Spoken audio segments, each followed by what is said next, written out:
positif. Patrick. Oui, André. Oui, Cipollini qui, dans les secteurs pavés, ne prend absolument aucun risque. Et maintenant, à 200 mètres de la fin du groupe qui précède, il a repris Peter de Klerk et chute de Schmilé dans ce groupe-là.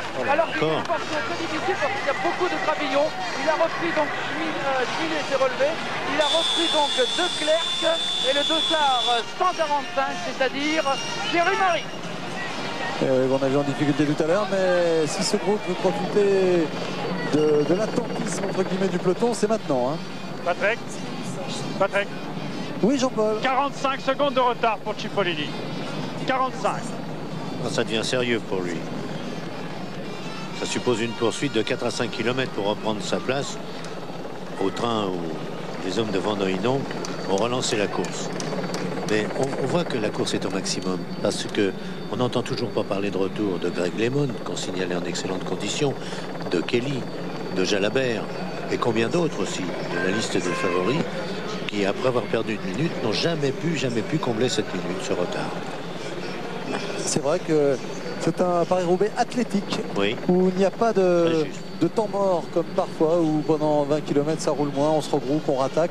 Là c'est vraiment l'élimination par l'arrière, c'est la course classique des hommes forts à l'avant qui imposent. Regardez, c'est Cassio encore. C'est pas impunément qu'on bouche un trou comme ça. Qui ne sont pas encore condamnés peut-être tout de suite, mais ça ne va pas tarder. Et oui, parce que lorsqu'on doit boucher un trou comme ça, bien on le paye à la sortie du secteur pavé. Ceux qui font du vélo le savent, hein, quand on est dans l'abri de son petit camarade, tout va bien. Et puis d'un seul coup, regardez le petit trou là. 5-6 mètres, là vous vous faites mal. Oui. Patrick Schmilé maintenant semble être en très grande difficulté pour reprendre le groupe Cipollini, mais c'est également le cas de Thierry Marie malheureusement. Oui, il avait tout donné tout à l'heure Thierry, puis ses ennuis de dérailleurs ne l'ont pas aidé. Toujours, comme le soulignait tout à l'heure Robert, Gilbert Duclos-Lassalle en 3e position. Van der Poel toujours très bien placé également. Et puis Van Hooijdonk, toujours puissant. Et attention à Museeuw en 2e position. Je crois que les hommes forts sont là, il n'y a pas de doute. Regardez cette élimination par l'arrière, comme elle se fait. Ça saute à tout va derrière, ça saute. Regardez ceux-là comme ils ont du mal. Ils font partie du groupe de tête.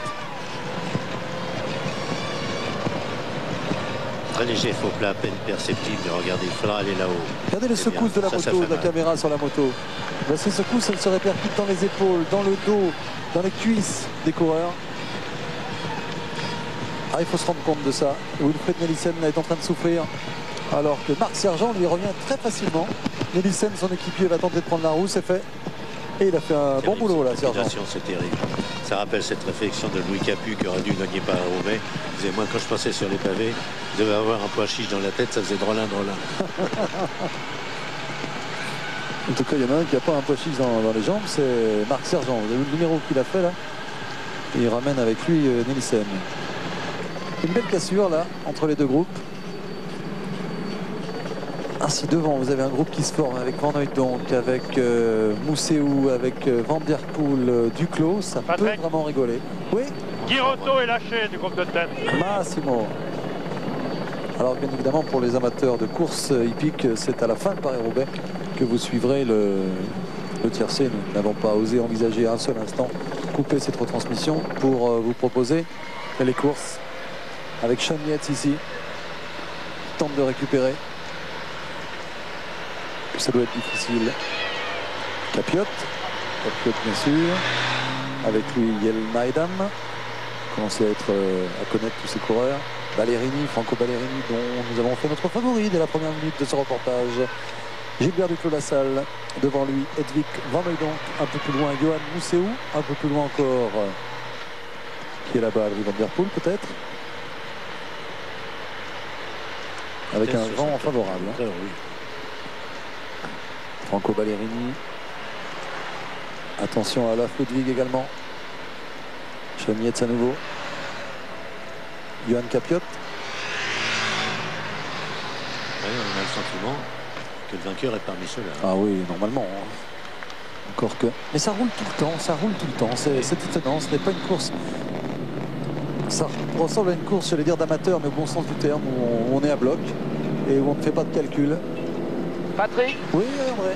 Fin du secteur parvé, ça devient difficile, impossible pour Schmilé, De Klerk et Thierry Marie de rester dans la roue du groupe de 5 désormais autour de Cipollini et de Wolf. Et bien devant, en tout cas, maintenant, ils ne sont plus que 9. Et si ce groupe-là s'entend, ça peut faire très très mal. Oui, Patrick. Oui. Oui, alors je voulais vous les donner. Là, vous avez donc Museu, vous avez Ludwig, vous avez Capio, vous avez bien entendu Gilbert Duclos-Lassalle, Ballerini, Yates, Van Der Poel. Et puis je vois tout à l'avant.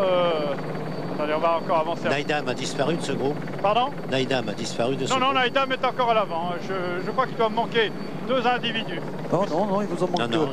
Vous avez dit Museu, Ludwig, vous avez dit Ballerini, Yates, Van Der Poel, Naidam, Duclos. Je crois qu'il ne manque pas grand-chose pour l'instant. Ah, je vais les passer dans un instant puisque nous sommes de contrôle de ravitaillement et je vais voir s'ils sont tous prêts.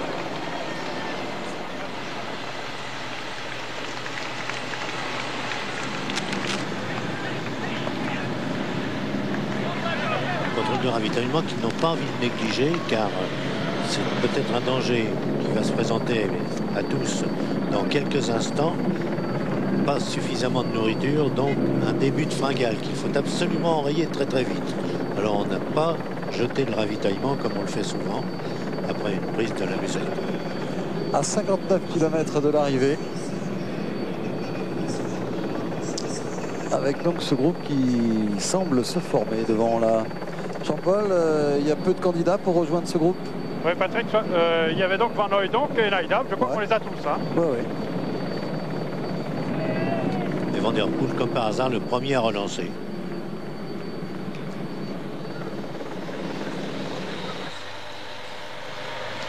Museo, donc Ludwig, ici c'est Jelle Naidam, Duclos-Lassalle, Olaf Ludwig, Van Hooydonk, Van Der Poel, Capiot, Museu. Tous les grands sont là, pas tous ou presque. Il manque, on l'a dit tout à l'heure, Cipollini qui n'a pas eu beaucoup de réussite, mais sur un exploit il pourrait rentrer. Mais il resterait de payer quand même hein, les efforts pour revenir sur ces hommes-là. Alors là, quelle peut être la tactique des MGGB? Est-ce qu'il faut attendre Cipollini? Sûrement pas, parce que... Oui, mais Ballerini va vite aussi au sprint. Oui, André, une information d'André Garcia. Oui, Guirotto repris par Cipollini, qui est peut-être inconscient, mais qui est très surprenant et impressionnant, car il est à une trentaine de secondes du groupe de tête et il ne s'en fait pas beaucoup. Eh bien, écoutez, là, c'était des coureurs qui étaient donc lâchés des neufs, qui reviennent. Ils sont 5. Encore 2 derrière. Massam en difficulté. Encore un homme seul ici. Et puis là-bas. C'est vraiment la débandade, très accentuée. Mais on dit Cipollini est volontiers crâneur dans le bon sens du terme. Peut-être qu'il tient tellement à impressionner les suiveurs qu'il retarde son regroupement, mais il ne faudrait tout de même pas qu'il joue longtemps à ce petit jeu. Oui, alors là on est en train de faire le point avec Cipollini. On va remesurer l'écart avec l'hélicoptère entre ce groupe. Rodan est toujours là lui aussi. Le voici, Cipollini. Quelle facilité, quelle élégance. Enfin, ça fait partie des coureurs qui ne semblent jamais en difficulté parce qu'ils sont tellement élégants que... Enfin, vous savez, ça n'empêche pas les défaillances aussi. Bien sûr. Oui. 53 secondes d'écart entre le groupe de tête et Cipollini. Aïe, aïe. 53 secondes. Ouais. Ça commence à faire. Tout dépendra de l'attitude des hommes de tête et de ce groupe de 9 qui s'était un peu démarqué. Le plus embarrassé de tout, ça doit être le directeur sportif de Cipollini, Patrick Lefebvre. Est-ce qu'il peut demander décemment à Museu et Ballerini d'attendre Cipollini, auquel cas il est certain que les deux autres ramèneraient Cipollini. Mais il le paierait par la suite. Regardez, Frédéric Moncassin. Hasardeux, hein. La belle allure de Moncassin qui va rentrer là encore.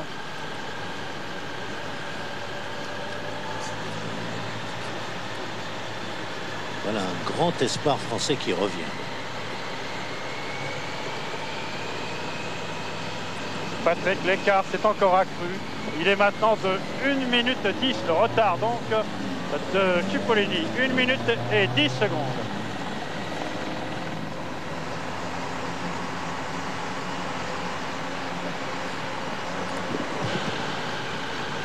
Une 10. Jean-Paul, on a le sentiment maintenant que Cipollini ou bien veut encore crâner sur 2 ou 3 kilomètres, ou alors qu'il est complètement cuit et que ça ne se voit guère, non? Jean-Paul qui est en entre deux pavés là. Ouais. Au kilomètre 213, c'est-à-dire que nous sommes à 55 km de l'arrivée et qu'on tergiverse un peu dans le groupe de tête à nouveau avec Van Der Poel ici. Toujours à l'influence, il repart. Olaf Ludwig toujours bien placé. Nous approchons de Attich.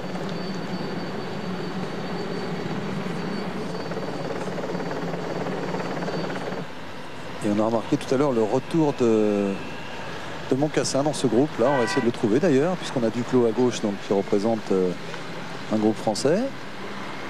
Et Moncassin est là-bas. On a vu passer avec son dossard 64 et son maillot bleu là-bas. Tiens, Moncassin, on va l'écouter. Il a répondu à Jean-Paul Ollivier hier sur ses chances et sa situation dans Paris-Roubaix. Le sprinter français Moncassin.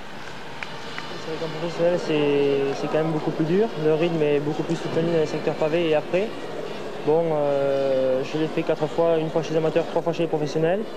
C'est vrai que c'est une épreuve qui me réussit pas mal, bon, parce que j'aime bien que ça frotte avant les pavés. J'aime bien quand il y a du contact un peu, et puis bon, c'est une course plate. Comme je ne suis pas un spécialiste des montées, bon, ça me convient bien, quoi. Alors le fait. Voilà, Yann Ras, c'est vrai que c'est un bon professeur qui parle avec Moncassin. Vous voyez, on a tout vu. Là, on a entendu Frédéric qui nous parlait. Donc, je crois qu'il avait gagné d'ailleurs en amateur, hein, Moncassin à Paris-Roubaix. Je crois que c'est un ancien vainqueur de Paris-Roubaix amateur. Oui. Ah bah si vous le confirmez, c'est que c'est vrai. Oui, oui. Aucunville. Yann Ras qui n'a jamais fait de cadeau au motard sur une course. C'est pas aujourd'hui qu'il va commencer. Il avait même eu des gros problèmes il y a quelques années dans le Tour de France. À l'époque, je peux vous dire que j'étais sur une moto et qu'on avait très peur de Yann Ras, qui faisait vraiment aucun cadeau. Laurent Desbiens, c'est le régional, le nordiste. Et bien pour l'instant, Laurent, on ne le voit pas. Et Van Hooydonk est allé aux nouvelles auprès de Ras pour lui demander sans doute ce qu'il fallait faire, auprès de son directeur sportif, je veux dire, Moncassin. Et Van Hooydonk n'est pas pour autant remonté jusqu'à la première place, c'est-à-dire continuer d'imposer tout le monde un effort. Et voilà, et ça accélère toujours en tout cas avec le champion de Belgique, vainqueur du Tour des Flandres, Johan Museeuw en 3e position. Ah, c'est une drôle de course là, qui s'est mise en place. Hein. On dirait qu'elle redevient praticable. Alors, en fait, les kilomètres sont là, plus de 200 km couverts maintenant.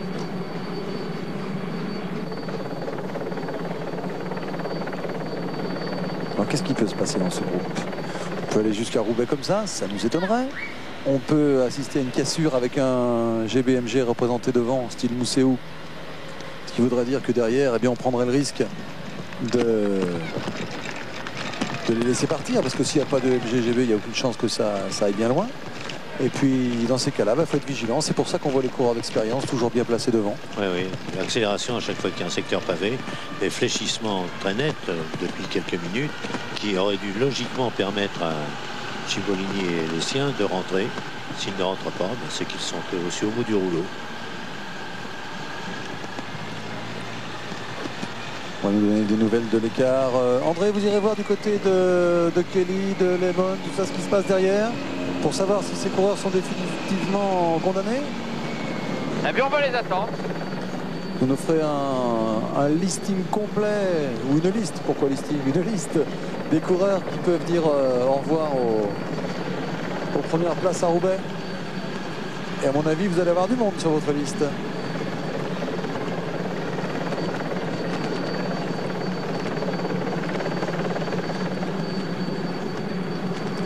Alors, un échappé.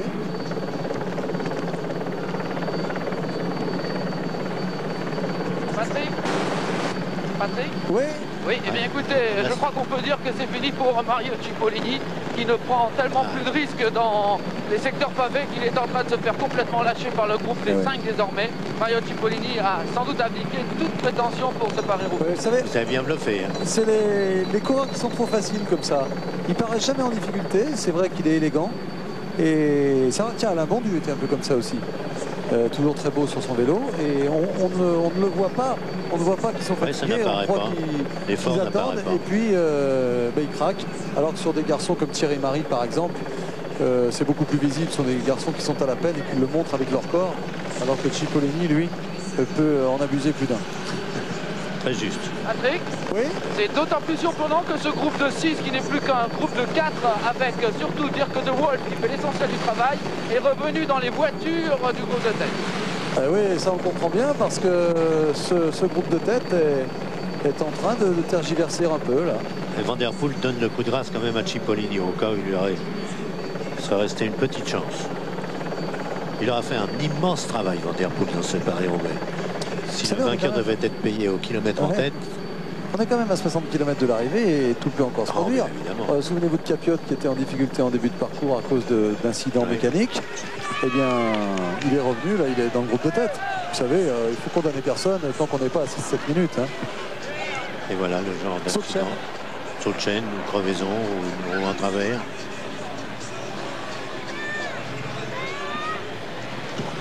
Van Nitterberg toujours. Van Nitterberg. Ce sera une belle surprise. Hein. Ce sera une cote. Il a bien couru jusque-là. On l'a peu vu en tête.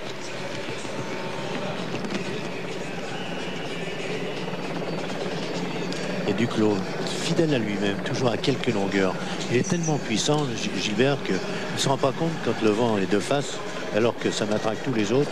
Lui, il l'attaque franchement. Patrick, Oui. c'est Yvon Madio qui vient d'être victime d'un incident mécanique. Yvon Madio. Oui. Ah, yeah. Patrick, Oui. et pour vous dire à quel point De Wolf et Aldag sont impressionnants, ils ont rattrapé et lâché Madio qui a eu du mal à se relancer. Madio est pour le moment dans le groupe des 4, un petit peu lâché, mais il va repartir tout de suite, Yvon. Donc on n'est vraiment pas très loin.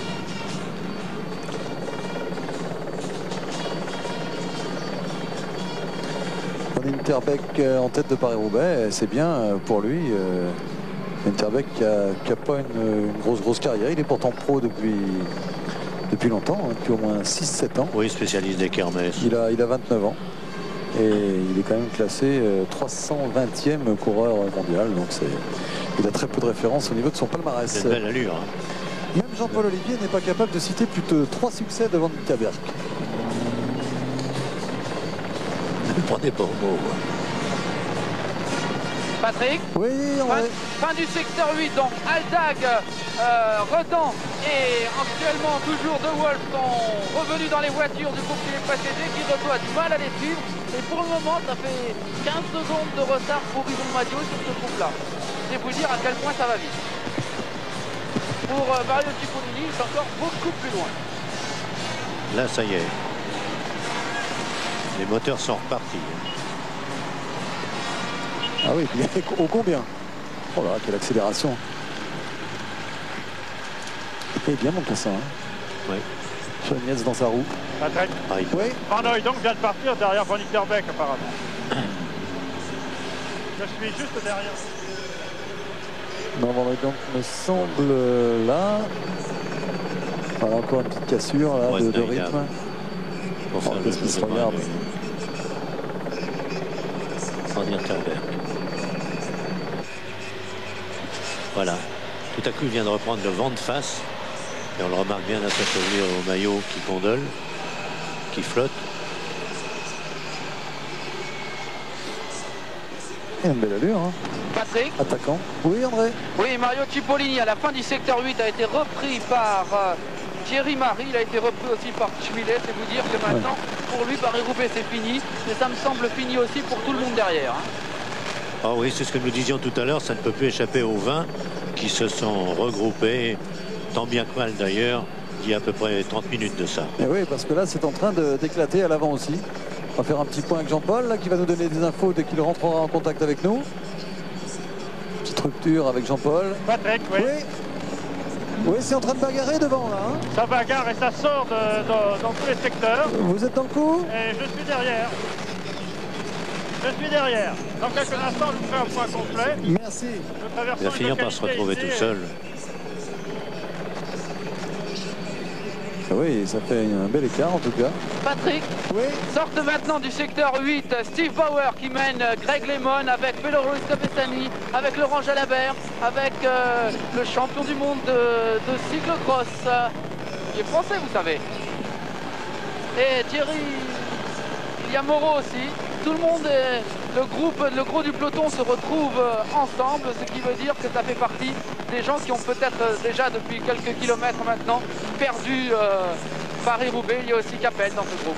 Merci. Et pour avoir des informations un peu anecdotiques, eh bien sachez qu'actuellement nous n'avons qu'une image hélico.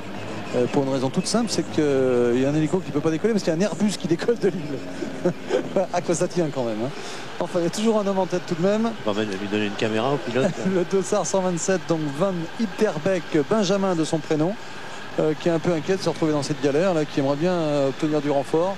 Et pour l'instant, il ne voit rien venir, mais ça ne durera pas. Ah, c'est lui qui l'a voulu de se retrouver seul. Et on lui en sait gré parce qu'il nous a bousculé un peu ce groupe de tête. Et il était temps parce qu'on tombait dans une situation un petit peu trop passive de la part de ces coureurs. Un homme intercalé, Jean-Paul. J'essaye bêtement de passer le groupe, mais ça va. Là, la route est large. Alors là, vous n'avez aucune excuse, Jean-Paul. Là, vous êtes dénoncé par l'image de l'hélico. Hein. Ça y est, j'arrive maintenant. Vous savez, il n'y a pas longtemps, nous nous retrouvions derrière ce groupe. Alors, qui est ce garçon en deuxième? Nous passons là. Passe Michel. Nous demandons au motard de passer car ici, vous savez, il y a des barrages en permanence et nous allons y aller. Alors, il y a un coureur intercalé en deuxième position, peut-être Adrien Van Der Poel. Van Der Poel, oui, c'est une attaque sur la petite côte. Depuis le temps qu'il a envie d'être seul, Van Der Poel. Voilà, Harry, maintenant tu es servi. À toi de jouer jusqu'au bout, Adrien. Et le voilà. Adrien Van Der Poel, c'est toujours un bon coup. Oui. Déjà, Wilfried Nelissen se trouvait en troisième position. Il vient de sortir du groupe. Nous remontons tout doucement. Alors là, on va faire le point donc avec Van Itterbeek ici avec la moto numéro 1. Un homme seul en tête, donc c'est lui. Ensuite, avec la moto 2, on va se retrouver avec Adrien Van Der Poel. Robert disait tout à l'heure que si on payait les coureurs... Non, c'est pas Van Itterbeek, ça. Alors, Herman Frison se trouve là. Donc je remonte encore. Frison est intercalé entre Adrien Van Der Poel, derrière Adrien Van Der Poel. Voilà. D'accord. Ah bah, dites-moi. Il y a 100 mètres, 300 mètres d'écart entre les coureurs. Hein. Ouais. Donc, vous l'avez dit, Van Der Poel donc devant Frison. On passe. Et Van Itterbeek là-bas au fond. Et Van Itterbeek, voilà la position exacte. Donc, Van Itterbeek à peu près, nous allons faire les écarts. Allez-y mon cher Jean-Paul. Bonne idée. Donc là nous sommes avec Adrien Van Der Poel qui est en point de mire là-bas. Van Itterbeek. Là il joue le tout. S'il les rejoint, il ne gagnera plus Paris-Roubaix. À 15 secondes, donc rien ne dit qu'il sera Adrien Van Der Poel. Alors Adrien Van Der Poel à 15 secondes de Van Itterbeek. Pardon pour nos amis belges pour la prononciation. Frison à 25 secondes. Frison à 25 secondes donc. Et derrière on va trouver un petit groupe. Nelissen à 37 secondes. Wilfried Nelissen à 37 secondes. Oui. Et à 47 secondes, les poursuivants. Très bien, donc je résume les informations que vous venez de donner. Van Itterbeek seul en tête, Van Der Poel en deuxième position à 15 secondes. Le voici avec l'hélicoptère. L'hélicoptère va s'arrêter ou tout au moins laisser partir Van Der Poel en élargissant. Et derrière, on va voir arriver un autre homme qui est pointé à 10 secondes de Van Der Poel. C'est lui, c'est Herman Frison. Herman Frison, donc, qui est en troisième position. Donc on retrouve là l'homme de tête, enfin, on tente de le retrouver. Et puis un petit peu plus loin derrière, eh bien on retrouve avec la moto 3 le peloton, enfin entre guillemets. Même pas, non, c'est Schmillet qui est là. Ah non, c'est Schmillet et Marie, ça se passe très très loin ça. Non, ça c'est la moto 3 qui n'est pas dans le peloton. De Clercq, que l'on revoit après avoir assisté au début de l'échappée, qu'il avait parfaitement animé. Et l'homme de tête qui est assez élégant finalement et assez offensif. La pédale est légère. L'homme de tête entre dans la zone pavée numéro 7 avec à peu près 15 secondes d'avance toujours sur Adrien Van Der Poel. À 46 km de l'arrivée seulement. 46 km, oui c'est ça. Hein. Eh ben il y a un coup à jouer là. Pour Van Der Poel. Alors Van Der Poel, eh bien Van Der Poel, lui quelle position est-il Van Der Poel, le gendre de Poulidor, Robert, dans la course actuellement? En deuxième position. Merci. Avec un maillot jaune lui. Raymond, pardonnez Robert, Non, il ne sait pas ce qu'il fait. Voilà, un maillot jaune sur les épaules du gendre de Raymond. Et en deuxième position, oh, c'est des clins d'œil. Ça devient des clichés maintenant dans le monde du vélo. Hein. Qu'est-ce qui doit être nerveux là, Raymond, chez lui? Ah oui. Et on va rappeler comme à chaque fois qu'il en a gagné des dizaines et des dizaines de courses et des grandes. Oh là là, il a toujours fait des grands Paris-Roubaix en plus. Van der Poel deuxième, derrière Van Winterbeck, Frison est troisième, Nelissen quatrième. Et avec le peloton, avec l'hélicoptère, on va tenter de découvrir ce qu'il reste du peloton dans quelques instants. On retrouve en troisième et quatrième position Nelissen. C'est curieux, c'est le plus rapide de tous. Regardez, 1, 2, 3, 4, 6e position, Gilbert Duclos-Lassalle. Van Hooijdonk bien placé. Oh là, quelle accélération là dans ce peloton. Là, on a décidé de jouer le tout pour le tout avec Van Hooijdonk qui tente de rentrer sur les deux hommes. Gilbert Duclos-Lassalle a du mal. Ah oui. Là, il faut s'accrocher, Gilbert. Hein. C'est Ludwig qui est là en tête. Patrick, oui. Van der Poel n'est plus qu'à une centaine de mètres de Van Winterbeck sur les pavés, sur la zone pavée, toujours numéro 8. Hein. Et ben, en tout cas, pour l'instant, je peux vous dire que les grands perdants, entre guillemets, c'est les GBMG qui sont en train de se faire piéger. Il va falloir réagir. Nous sommes encore à 46 km de l'arrivée. Donc rien n'est fait. Mais regardez, Olaf Ludwig, il a compris qu'il fallait y aller. Et ça va être difficile.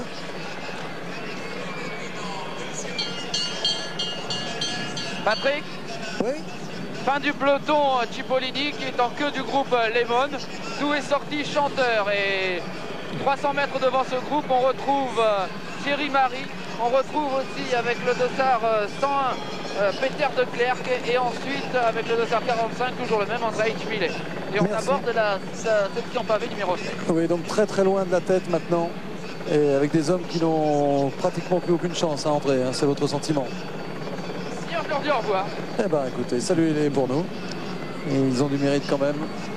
On sort, je ne sais plus qui disait ça, on sort champion du Tour de France, mais on sort héros de Paris-Roubaix. C'est vrai.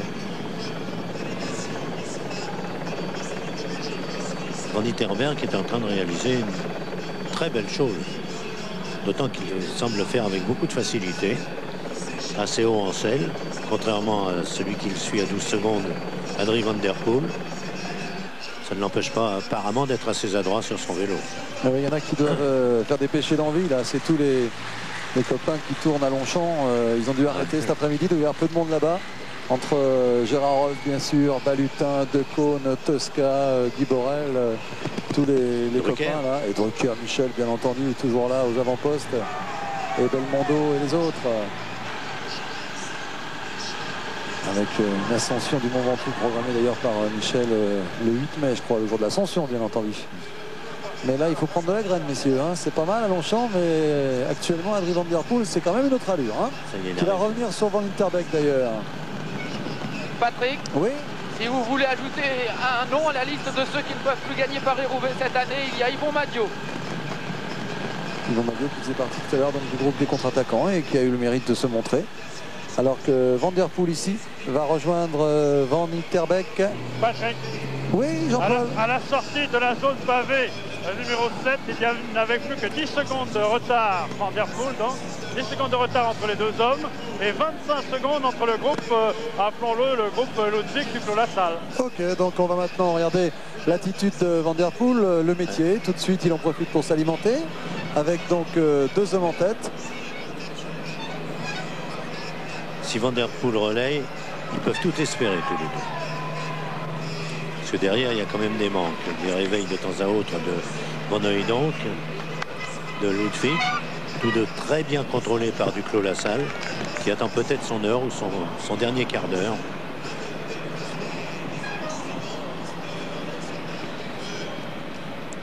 Voilà, deux hommes en tête, donc Van Winterbeck, Van der Poel. Il serait quand même surprenant que le vainqueur se trouve parmi ces deux-là, en tout cas dès maintenant, hein, parce que derrière, je ne crois pas que les GB et Van Hooijdonk vont se regarder trop longtemps. Patrick, il y a une quinzaine de secondes maintenant entre les deux hommes de tête et les poursuivants. Donc les poursuivants qui sont Ludwig, bien sûr, Duclos-Lassalle, Van Hooijdonk, Ballerini, Sergent, Museeuw et Frison. Voilà. Et oui, ça fait du beau monde encore. Là maintenant tout va dépendre de leur 2 attitude. contre 7. Alors que Mousseau et Ballerini ont décidé de faire l'effort. Duclos, le vainqueur de l'an passé, en 6e position. Alors on s'intéresse beaucoup à Duclos, bien sûr, c'est normal d'abord parce qu'il est français et n'y voyez pas là trop de chauvinisme, mais on sait que l'attente des téléspectateurs français, c'est quand même de savoir où sont leurs représentants, même si nous sommes beaucoup, regardez, on les salue en Suisse, en Belgique et ailleurs. Où est leur représentant? Mais Duclos, de toute façon, il convient de s'y intéresser. Je vous rappelle tout simplement qu'il a gagné l'an passé. Et ils n'ont plus beaucoup d'avance, les deux hommes de tête. C'est fini pour eux. Un peu de parlotte entre les deux, mais ça ne donne rien, à moins que Van der Poel prépare une deuxième contre-attaque. Ouais, c'est fini. On va assister au retour de ce qu'on va appeler le petit peloton. Enfin, ils sont 6 seulement. Et on va donc se retrouver avec 8 hommes en tête dans quelques instants, sans aucun doute. Alors, qui est là? Du beau monde, bien sûr. Avec Herman Frison ici en dernière position. Devant lui, Gilbert Duclos-Lassalle. Patrick. Ici, c'est Van Hooydonk, Sergent, donc Ballerini, Mouzeux, Ludwig et Duclos. Oui, Jean-Paul? Oui, la jonction est en train de se faire là. Oui, Vous la voyez aussi bien que nous. Oui, on y assiste. Voilà, c'est donc terminé. Se sont relevés les deux hommes. Alors, qui avons-nous là devant? On va faire le point. Van Interbeek, Van der Poel, Frison, Ludwig, Ballerini, Van Hooydonk, Mousseau, Sergent et Duclos. Ça doit être ça, la liste. Avec sous vos yeux, donc... Le 9e regroupement de la journée. Ah ouais, là, mais il n'y a jamais eu plus de 10, enfin de 4 ou 5 hommes qui croyaient dans chacune des tentatives. Là, il n'était que 2 alors. Voilà notre animation qui vous donne la composition. On va la garder 2-3 secondes. Van der Poel, Van Interbeek, Ludwig, Duclos, Frison, Van Hooydonk, Sergent, Mousseau et Ballerini. Les Belges bien représentés. 5 coureurs devant. Le cyclisme belge ne se porte pas si mal que ça. Hein. Pour le moment, tout correspond aux prévisions de Mousseau, qui avait annoncé qu'il ne quitterait pas d'une longueur celui qu'il désignait, mais il ne voulait pas dire son nom, comme favori de Paris-Roubaix. Or, tout le monde entendait bien qu'il s'agissait de Ballerini, car dans cette formation, il faut que la semaine soit complète, qu'on ait remporté toutes les épreuves. C'est pas mal engagé. Hein. Ah ouais. Alors moi, j'avais été impressionné par le numéro de Ballerini il y a 2 ans, on vous le rappelait tout à l'heure, derrière Marc Maillot. Et ce jour-là, on s'était dit avec Robert qu'il gagnerait le Paris-Roubaix un jour, Ballerini. Et c'est vrai que c'est l'année où il a le plus de chance, dans la mesure où il est bien entouré. Même si quelques-uns manquent déjà à l'appel. Il a tout de même un certain Mousseau à ses côtés qui pourrait bien lui rendre service. Maintenant, cela roule avec un autre état d'esprit. Ils savent que pratiquement ils ne seront plus rejoints par personne. Donc, observer les uns les autres et puis agir quand vraiment c'est opportun. Oui. Oui, attention, il y a encore derrière Yates. donc, le groupe Van Hooydonk, Van der Poel et Duclos. Ouais. Il y a donc Yates. Ouais. Nous allons maintenant entamer la section pavé, le secteur pavé numéro 6 avec Yates, Nelissen, Eh oui. Verhoeven, aussi est là. Moncassin. Et puis, il m'en reste encore un. Nous nous approchons tout doucement de lui. C'est tout simplement Capio, oui. Ouais. Voilà. Donc position de la course, Van Interbeek, Van der Poel, Frison, Ludwig, Ballerini, Van Hooydonk, Sergent, Mousseau et Duclos devant. Derrière un groupe de 5 hommes, donc Yates, Verhoeven, Nelissen, Moncassin et Capiot. C'est parmi ces coureurs-là que figurera sans aucun doute le vainqueur de Paris-Roubaix. Patrick. Oui. Rentre dans la section pavé Cipollini, numéro non. 6, un groupe de 6 justement, avec Hendrik Redon, Dirk de Wolf, Franz Bassen, Nel Yaidam, Rolf Aldag et Massimo Ghirotto. Eh ben, très bien, du beau monde également. Aldag fait une belle course, il faudra le suivre celui-là. Hein. Oui, oui. Il paraît que c'est un espoir de grande classe. Sean Yates ici en tête. Une grande journée aussi, Sean Yates. On n'a pas vu du tout Steve Bauer qui avait que 4 courses à son actif cette année, remarquez. Avec le vélo qu'il empruntait aujourd'hui. J'espère qu'il va l'emprunter d'ailleurs après l'avoir emprunté, parce que c'est pas avec un vélo comme ça qu'il viendra par un Roubaix. Je peux vous dire qu'il est pourtant en préparation depuis 9 ans avec ce vélo. Un vélo très surprenant, avec une angulation du cadre à l'arrière très étonnante, avec au moins 20 cm entre la roue arrière et le cadre. Quelque chose qu'on n'avait vraiment jamais vu, mais on s'attend à pire encore dans les années qui viennent avec ce vélo extraordinaire que vous avez peut-être découvert l'autre jour à la une de l'équipe, vélo de Mousséou. Alors là, c'est la révolution complète. On n'a pas fini d'être surpris dans les années qui viennent. Jusqu'au moment où les techniciens de l'Union cycliste internationale vont trouver qu'on sort quand même un peu des cadres, c'est le cas de le dire.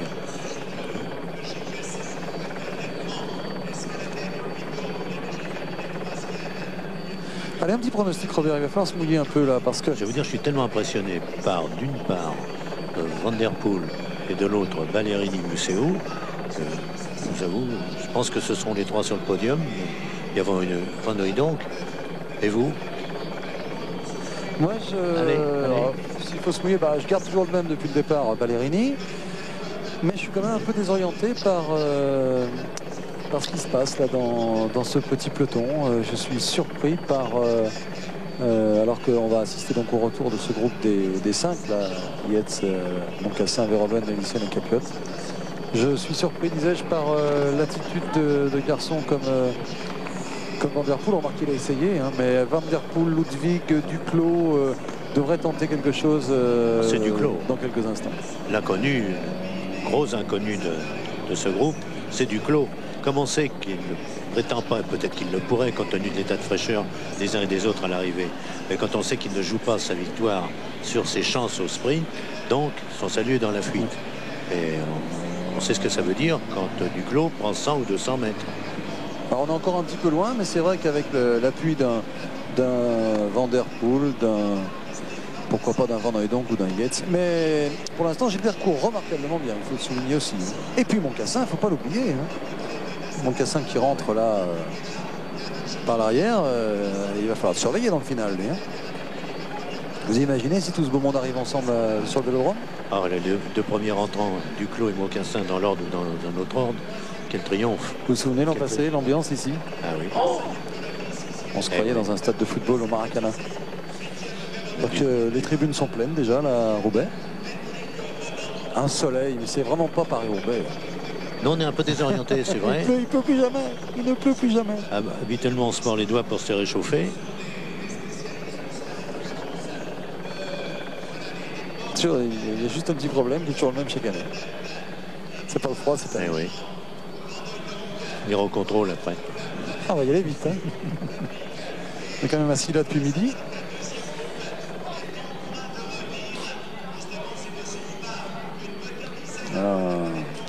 Que va-t-il se passer? Qui va accepter? Ça tease the question, comme dit Yates. Qui va accepter de lancer l'offensive maintenant? Regardez. Mousséou, impressionnant. En fait, par la force des choses, Duclos et Moncassin pourraient devenir des alliés de circonstance. C'est-à-dire que Moncassin ne sorte pas du peloton si Duclos a déjà quitté ce peloton. Et en cas d'arrivée au sprint, Duclos partant de loin, Moncassin derrière lui, l'ayant en point de mire. Enfin, on peut rêver. Ouais, en cas d'arrivée au sprint, Mousséou sera quand même dur à battre. Hein. Ah oui, ça. Avec Ludwig aussi. Et Van der Poel qui va vite. Mais ça se jouerait. Ouais, un sprint entre tous ces hommes pourrait quand même être avantageux pour Johan Mousséou. Ah, ce beau drapeau belge. C'est le salut au champion de Belgique, Mousséou, qui regarde, qui a tourné la tête vers la droite. Aïe, aïe, aïe. Qui va décider de lancer l'offensive maintenant? On essaie en regardant avec des yeux qui crèvent l'écran, regarder de plus près, on essaie de deviner ce qui va se passer. Yates, c'est pas possible qu'il ne bouge pas, lui, le grand, avec le maillot blanc sur la droite. C'est pas dans son tempérament, même s'il vient de souffrir un peu dans une poursuite pour reprendre sa place. Il a du cran, le bonhomme, il a de la santé. Après, il y a là tous ceux qui ont animé Paris-Roubaix l'an passé, puisque vous avez le premier, Duclos, le deuxième, Ludwig, le troisième, Capiot. Vous avez le septième, Mousséou. 50 secondes. Ça va peut-être inciter ces jeunes gens à accélérer un peu encore. Vous avez remarqué, ils ne se font même plus de coups tordus. Attaque sur la gauche de la route. Là. Le vent vient de droite, il y en a un qui vient carrément s'y mettre pour permettre la disposition d'un éventail. Mais on risque d'aller presque en surplace jusqu'au vélodrome. Jean-Paul attaque devant. Attaque devant avec la moto 1, si vous pouvez, Régis. Terbeck qui va remettre ça, non?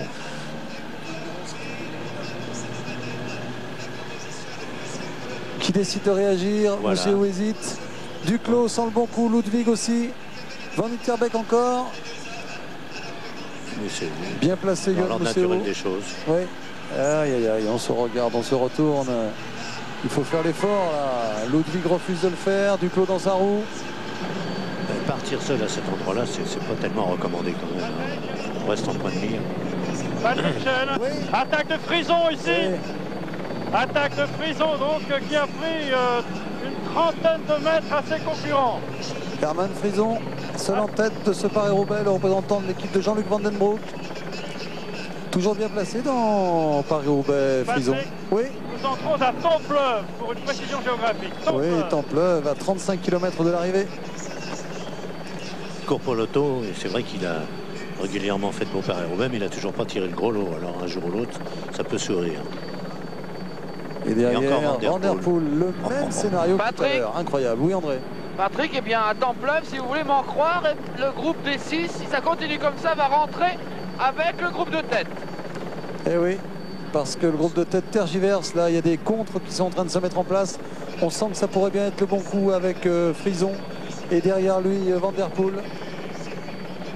C'est la guerre entre... Ah oui, parce que les GB, Oui. les GB ne réagissent pas. Donc Duclos et les autres, je pense notamment à Olaf Ludwig, se disent il n'y a pas de raison que ce soit nous qui faisons le travail pour amener tout le monde. Donc Voilà, c'est aussi simple. il C'est va comme ça falloir qu'on que arrive à se Ballerini, mélanger. et oui, il va falloir que Ballerini et Mousseau se décident à faire le travail.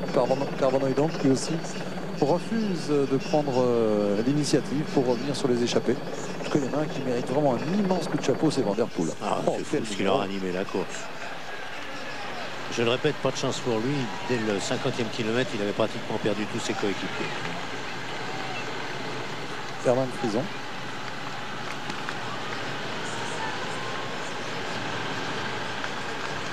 Frison, ça c'est un classique aussi, qui anime souvent les étapes du Tour, Herman Frison.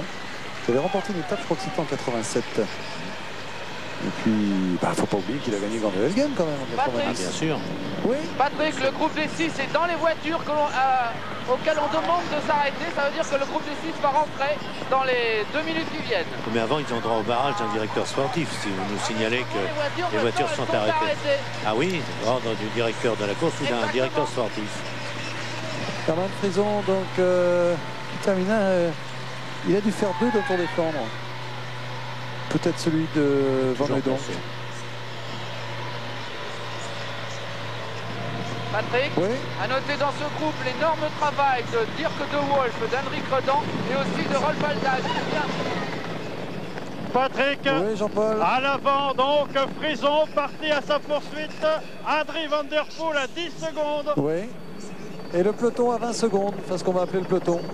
Comment le savez-vous? Parce que c'est inscrit sur notre écran, mon cher Jean-Paul. Comment le savez-vous? On a tous les renseignements par pigeon voyageur en plus. Alors, ça... Comment le savez-vous? Les voici, les quoi, 12 maintenant peut-être? Avec un contre qui tente de se dessiner là.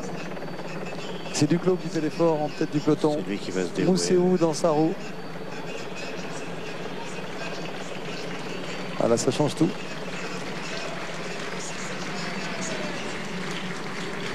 Il reste 10 km de pavé. J'en connais quelques-uns qui s'en seraient bien passés. Ouais, 10 km. Par des secteurs assez difficiles d'ailleurs. Toujours Adrien Van Der Poel en deuxième position. On peut avoir un vainqueur surprenant dans un... Bon, ce sont des bons noms, des grands noms qui sont là.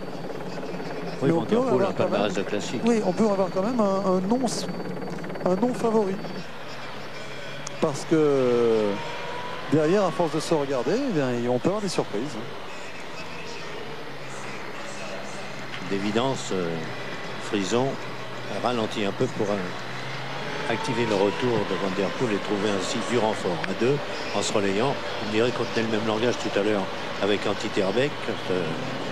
Van Der Poel Van l'a Der Poel, rejoint. voilà, tiens. Et ça n'avait pas marché ce coup-là. Van Der Un jour, Poel terminé 3e de Paris-Roubaix et qui a remporté l'étape du Tour de France, qui porte même le maillot jaune du Tour. Hein. Il a gagné un Tour des Flandres et Liège-Bastogne et Paris-Tour. Enfin, c'est vrai qu'il a un très beau palmarès. Il a porté le maillot jaune du Tour, je crois, Adri, Jean-Paul, non? Oui, les deux hommes sont maintenant ensemble et maintenant il y a donc 32 secondes entre la tête et les poursuivants. Ils se connaissent bien en plus, Adri et Herman. Ah, si ça va à la minute, je crois qu'ils ont gagné. Nous sommes quand même à plus de 30 km de l'arrivée. Hein. Je disais tout à l'heure qu'il était le seul équipier restant en course de sa formation. Les 6 autres Italiens sont tous déjà rentrés au pays. Et oui, alors que vous avez vu également qu'il avait un vélo traditionnel, Adrien Van Der Poel, et qu'il y a une fourche tout à fait classique. Ce qui prouve une fois de plus que ce n'est pas le matériel qui fait le coureur. Patrick? Oui, André? Oui, jonction faite, mais on ne va pas très vite pour le moment devant. Hein. Ah non, non, c'est sûr que le groupe est en train de s'endormir un peu. Vous savez que... On a vu tout à l'heure que Duclos tentait de le secouer un peu avec Mousseau, mais il va falloir y songer parce que regardez l'écart. Patrick? Oui. Et vous savez que Moncassin vient de recevoir le renfort de 2 équipiers qui n'ont pas fait grand-chose pour revenir dans le groupe de tête. Et si Moncassin se trouve bien, il pourrait être bien aidé aussi. Eh ben, la principale aide que peuvent faire les équipiers de Moncassin s'ils réintègrent ce groupe, eh bien c'est s'ils rejoignent ce groupe, c'est de se mettre en tête et de rouler, hein, parce que là il va falloir réagir vite. Hein. Comme Ludwig le fait avec Mousseau dans sa roue. Mais... Alors, il faut qu'ils arrêtent de jouer au plus malin, les MGGB. Mousseau qui prend pas le relais, c'est pas très malin. Hein. Vous faisiez une bonne remarque tout à l'heure en disant que de temps en temps il se secouait. Mais c'était surtout de la part de Duclos ou de Mousseau pour se dégourdir un peu, parce que lorsqu'ils freinent, ils freinent carrément. On l'a vu, il suffit d'un peu de vent défavorable pour, et on se met à leur place, on les comprend, mais pour qu'aussitôt ils coupent leur effort. Alors la relance après, toutes ces différences de rythme font qu'accumuler, on a les godillots très lourds. À 30 km de l'arrivée, avec Guirotto qu'on a vu passer, donc il y a eu un regroupement ici avec Chaniette maintenant. Et bien dans ce groupe, si on ne se décide pas à mettre des hommes devant, Moncassin le fera peut-être avec ses coéquipiers.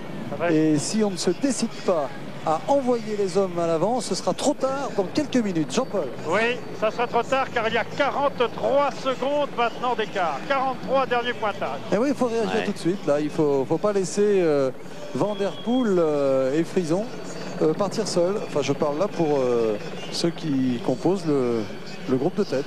Il faut qu'ils fassent des choix maintenant. Alors, éventuellement, dressons le bilan. En admettant qu'à 15 km de l'arrivée, il soit encore possible de gagner. Donc les super finisseurs, on peut mettre Duclos Lassalle en tête, Ludwig et Mousseau, qui nous étonnerait, lui le sprinter, j'ai envie de tous les mettre. Finir. J'ai envie de tous les mettre. Il y a Sergent, c'est un finisseur extraordinaire. Il y a Van donc, vous souvenez-vous la manière dont il avait gagné le Tour des Flandres. Il y a Ballerini. C'est tous des finisseurs exceptionnels. Vrai, alors je retire mes billes, je parie. Mais non, mettez un peu de billes, mais vous pouvez les mettre sur la plupart des membres de ce groupe. C'est vrai. Et Yates, qui a été un grand poursuiteur. Vous avez que, de toute façon, s'ils sont là, c'est pas tout à fait par hasard. Hein. Mais ces deux-là ont l'air de bien s'entendre, en tout cas, Robert. Oui, puis les prises de relais ne sont pas trop nerveuses pour assommer celui qui vient de rouler. Van Der Poel, quelle journée il nous fait. Oh. J'espère qu'il va pas nous refaire une deuxième place comme au championnat du monde de cyclocross où il avait il est abonné. L'abonnement. On le disait tout à l'heure, mais sans ironie, c'est vrai que ça l'a beaucoup rapproché de son beau-père. Ici en deuxième position. Une religion commune. Adrien Van Der Poel. En première position, Herman Frison.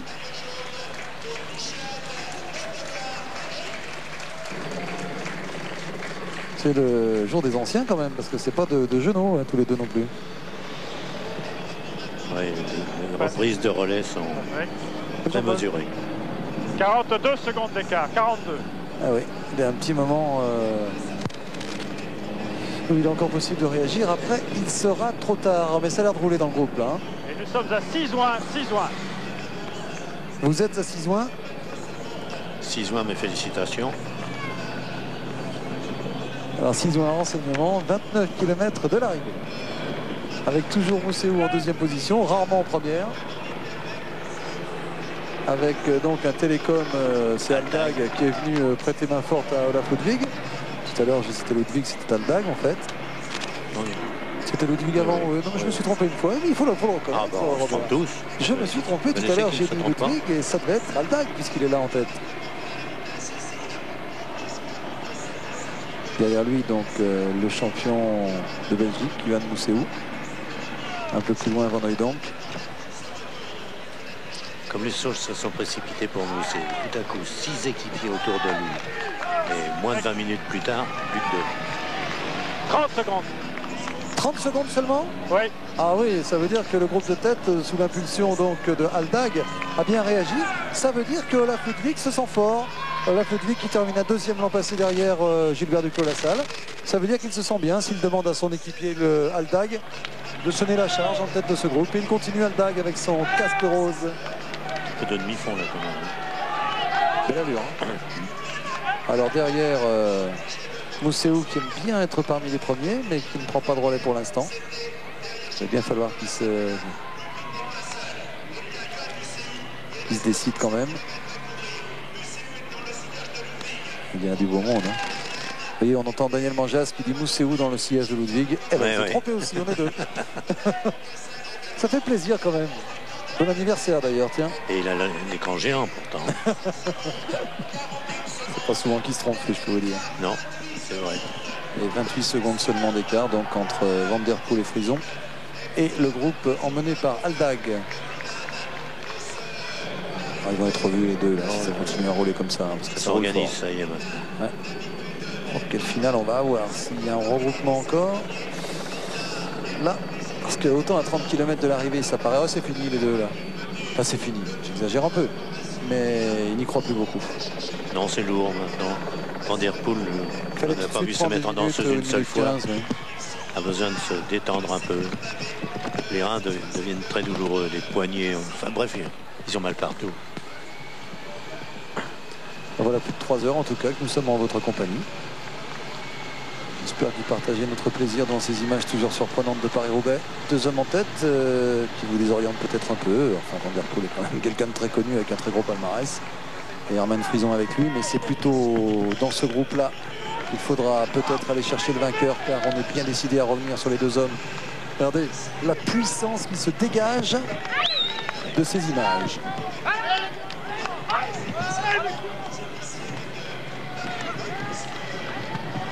Et d'après les dernières images vues de Van Der Poel, il apparaît qu'il coinçote un petit peu pour le moment. Il y en a un autre qui fait un effort extraordinaire, c'est Aldag. Regardez, il est complètement déhanché maintenant sur son vélo. Alors que Frison est intelligemment derrière Van Der Poel, pas trop près, parce que sur les secteurs pavés, on ne roule pas comme sur le bitume. Oh là là, le travail. Ils s'entendent bien en tout cas, tous les deux. Extraordinaire le travail. On n'imagine pas. Qu'est-ce que c'est beau ça. C'est vrai qu'on n'imagine pas. Il faut être monté sur un vélo sur des pavés pour se rendre compte du caractère mais complètement inhumain de l'effort. Avec un ciel des Flandres que tous les peintres hollandais nous ont retransmis. Ils avaient pu imaginer qu'un jour à la télévision, ouais, on voyait le même en direct. C'est un peu plus beau sur les peintres flamands, mais c'est pas mal sur les images de Régis Forestier et de Jean-Marc Lenoret non plus. Ouais. Regardez ça aussi. Vous savez pas que c'est étonnant ça. Les deux Frison qui semble, Frison qui à son tour semble coincer un peu.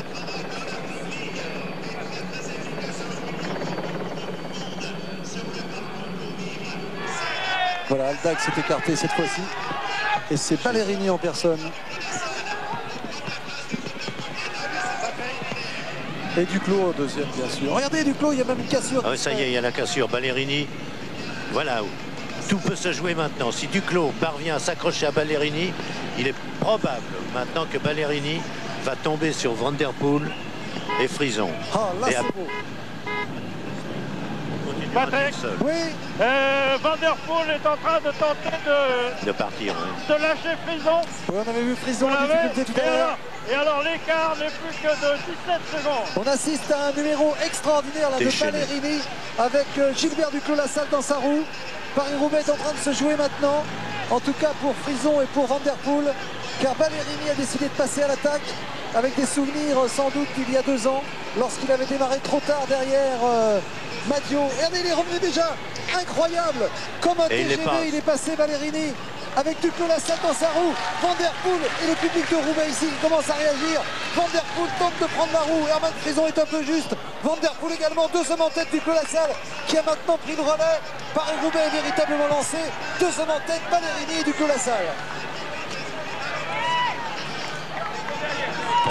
Le trou est fait. Comme Ballerini est un sprinter, un homme qui a débuté sur les kilomètres, donc Duclos accroche, au pire, ce sera une 2e place. Mais rien n'est perdu. Hein. Il n'y a pas de petit Paris-Roubaix. Preuve en a encore faite aujourd'hui avec tous ceux qui ont attaqué tour à tour, tous les coéquipiers de Ballerini.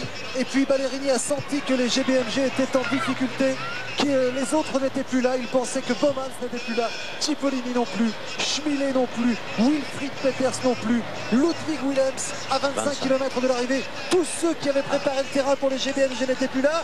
Alors il fait un petit signe, Ballerini, il dit à Duclos, c'est le bon coup, il faut y aller. Il passe pas par le passer maintenant, Gilbert, s'il en a la force. Oui, il demande un temps de répit. Ah, si on pouvait avoir une idée d'un petit écart tout de suite là. C'est difficile pour une caméra de se retourner dans les pavés. Voilà, Gilbert Duclos-Lassalle a décidé de tenter de passer. Il roule au sommet des pavés comme il en a l'habitude. Mais l'autre roule tellement vite. Voilà l'écart, voilà l'écart. Regardez comme c'est impressionnant. La course est en train de se jouer. C'est Johan Museeuw qui va tenter de revenir derrière. Il en a la force de revenir sur son équipier. Il pourrait se retrouver à 2 sur 6 devant les GBMG. Top. En 6 secondes. 6 secondes. Regardez l'allure de Ballerini. Oh là, Gilbert va avoir du mal à suivre. Ballerini très très souple. Ah, il nous rappelle le Ballerini qui nous avait tant impressionné derrière Maggio il y a 2 ans. Et qui était désigné par tous les autres corps comme le favori. Oui. Vous dites ça parce que je l'avais mis comme favori. Vous voulez dire que je le mérite, c'est ça? Non, j'ai compris. Duclos en 2e position derrière Ballerini. Quel courage Duclos. Sur l'herbe. C'est chemin de Charrois. Il y a 10 ans qu'il est passé une voiture ici. En dehors de Paris-Roubaix. Oui, Nico Verhoeven vient d'être lâché sur crevaison du groupe de ceux qui sont déjà un petit peu attardés sur les meilleurs. Hein. Et Duclos toujours derrière Ballerini. Difficile de prendre le relais, plus que difficile même, Robert. Oui, d'ailleurs, Ballerini n'insiste pas. Il n'est pas trop ennuyeux pour Duclos. Et derrière, que se passe-t-il? Il n'y en a plus beaucoup maintenant qui vont pouvoir prendre les relais. Hein. France. Ballerini a fait un numéro, là c'est le grand moment de ce Paris-Roubaix pour l'instant. La manière dont Ballerini est revenu sur Van Der Poel et l'a déposé sur place, c'était vraiment impressionnant. Ils ont même lâché Jean-Paul Olivier. Quel écart, Jean-Paul. Oui, il y a à peu près 30 mètres d'écart entre Ballerini, Duclos et les poursuivants. Alors les poursuivants, il y a Van Hooydonk qui est là. Dans sa roue, ça doit être Ludwig. Il y a également l'inévitable Van Der Poel et Museeuw. Ouais, ça doit être ça. Van Hooydonk, Museeuw, Ludwig et Van Der Poel. Ce sont les 4 donc intercalés derrière Ballerini et Duclos. Voilà la situation de la course.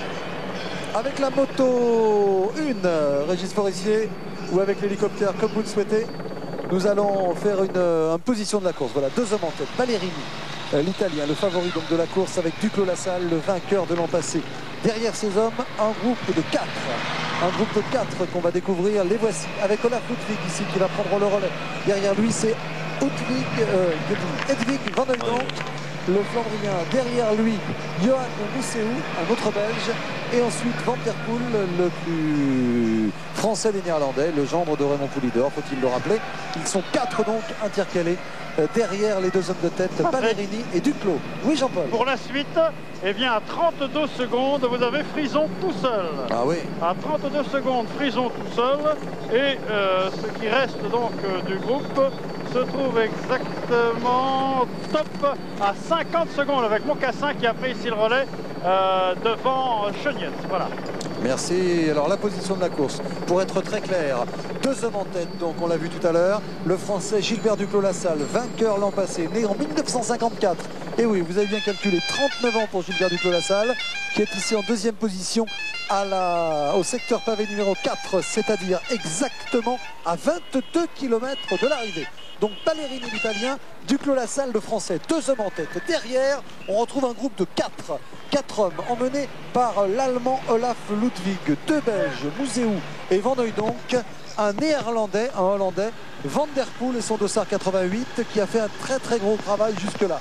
Derrière ces hommes, en 6e position, en 7e position exactement, on retrouve Herman Frison, qui était tout à l'heure échappé avec Van der Poel. Et un peu plus loin encore, à 50 secondes, on retrouve un groupe où l'on retrouve le Français Moncassin, mais également Chenietz et 2 ou 3 autres coureurs. Voilà pour la position de la course. Avec un avantage considérable pour Mouzeau, qui a le beau rôle dans cette histoire, car il n'a pas à prendre les relais derrière son équipier Ballerini, dont il annonçait d'ailleurs personnellement la victoire. Il la souhaitait de tout cœur, disait-il. En tout cas, Gilbert Duclos-Lassalle est actuellement incapable de prendre un relais sur Ballerini. Ballerini a tout à l'heure demandé le relais, mais il a vu que Duclos ne trichait pas, qu'il était un peu juste. Donc Ballerini a choisi de continuer, et en se disant que s'il était plus puissant que Duclos, il l'emporterait. Imaginez une 2e place ou une victoire de Duclos, ce serait extraordinaire encore avec ce qu'il a fait l'an passé. C'est vraiment la science de Gilbert pour se préparer, qu'il connaît son corps, il connaît son potentiel physique, il sait comment il doit se préparer. Et quel nez de la part de Richard Dio, qui va nous proposer tout à l'heure un reportage de 5, 6 minutes, peut-être même plus, sur Gilbert Duclos-Lassalle, parce qu'il va en avoir des choses à nous raconter, Gilbert. Patrick, oui. Fin du secteur numéro 4, 250 mètres d'avance pour Ballerini et Duclos-Lassalle sur le groupe des 4. Fin du secteur numéro 4. Merci, en effet, nous venons de quitter Wanne. Nous allons maintenant sur la zone 3 à la ferme de Créplen de Jolinon, par là. Ensuite, on passera Confin en Pévelé. Puis on ira au Carrefour en Pével. Pével, Mons-en-Pével, ça avait été la première grosse difficulté inscrite sur les nouveaux parcours du Tour de France, gagné par Forestier cette année-là. Quel talent. Côte terrible. Côte terrible. Avec un tas de fumier en bas, ou une dizaine de coureurs s'étaient trouvés le nez dedans. On donne 13 secondes là pour l'instant, Robert, pour les 2 hommes. Toujours Ballerini, la mobilette ou la locomotive si vous préférez. Mais il relaye. Et derrière un wagon.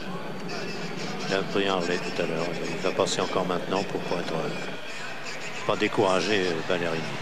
Mais si Van Hooijdonk n'est pas capable de relayer maintenant Ludwig, qui est le seul à prendre les relais, c'est fini. Et bien voilà, Duclos est passé comme vous l'avez fort bien conseillé. Il est sport. Bien sûr, c'est un bonhomme qui est exemplaire dans son esprit. Je crois que c'est intéressant de voir ces 2 hommes pour ça, parce que Duclos a pu prendre un petit relais, il a fait tout ce qu'il pouvait. Et Ballerini maintenant derrière, prendre un relais beaucoup plus puissant, c'est vrai. Patrick, oui. Derrière Van Hooijdonk, Ludwig, ça va vite aussi, très vite même. Ah oui, de toute façon, là, la course est lancée. Ludwig et Van Hooijdonk savent exactement ce qu'il faut. Ils sont à 20 secondes et Olaf Ludwig a de la mémoire. Il sait que l'an passé, il y avait un certain Duclos qui était devant aussi et il ne l'a jamais revu. Donc il sait qu'il ne faudra pas attendre le dernier secteur pavé pour réagir. Nous sommes là dans la zone 3, à seulement, j'ai bien dit seulement, 19 km de l'arrivée. Voilà. 20 km donne les panneaux jaunes et 19 notre tableau, mais c'est ça, c'est un bon ordre de grandeur. Nous sommes à moins de 20 km de l'arrivée et ces 2-là, il va falloir aller les chercher, il va falloir les mériter. Voilà, Duclos. Il est prudent, Duclos, il n'est pas resté sur le bas-côté où le silex est évidemment plus perforant. 21 secondes, oui. Oui, il vient de passer devant le panneau des 20 km de groupe de 4. Et on va peut-être voir ce qui se passe également derrière. Est-ce que Frison est toujours par là? Patrick? Oui. Oui, Frison est toujours intercalé. Frison est toujours intercalé. Il passe maintenant, lui, au panneau des 20 km. Ah, vous êtes derrière André Garcia alors? Pardon? Vous êtes derrière André Garcia alors? Ben oui, je sais pas ce qui s'est passé. Ah, vous vous êtes fait doubler là. Il m'a doublé. Voilà Frison justement, qui arrive maintenant dans la zone numéro 3. Il ne reviendra plus Herman Frison. Ça va trop vite devant, il y a trop de bagarres. C'est à cet endroit que Kuiper était parti pour gagner son Paris-Roubaix. Nous étions au Tour d'Amérique ce jour-là. C'était le premier Tour d'Amérique en 83. Oui, 83. Et alors, nous étions sur les pavés du Nord, hein, pour le déplacement aussi. Et Nick Kuiper avait remporté le Paris-Roubaix, puisque là-bas, nous avions été aussitôt informés de la victoire de Nick Kuiper. Voilà ce qui est difficile pour Duclos, c'est s'accrocher. Ah oui, ça ne rajeunit pas. Bon, s'accrocher alors que ça monte un peu. C'est un faux plat et c'est tellement dur. Là, il doit chercher les meilleurs développements possibles. D'autant que ce n'est pas son vélo de départ. Il est au courage, Gilbert. Au courage. Regardez. Patrick, oui. 400 mètres entre le groupe de 4 et Ballerini du Clos-la-Salle.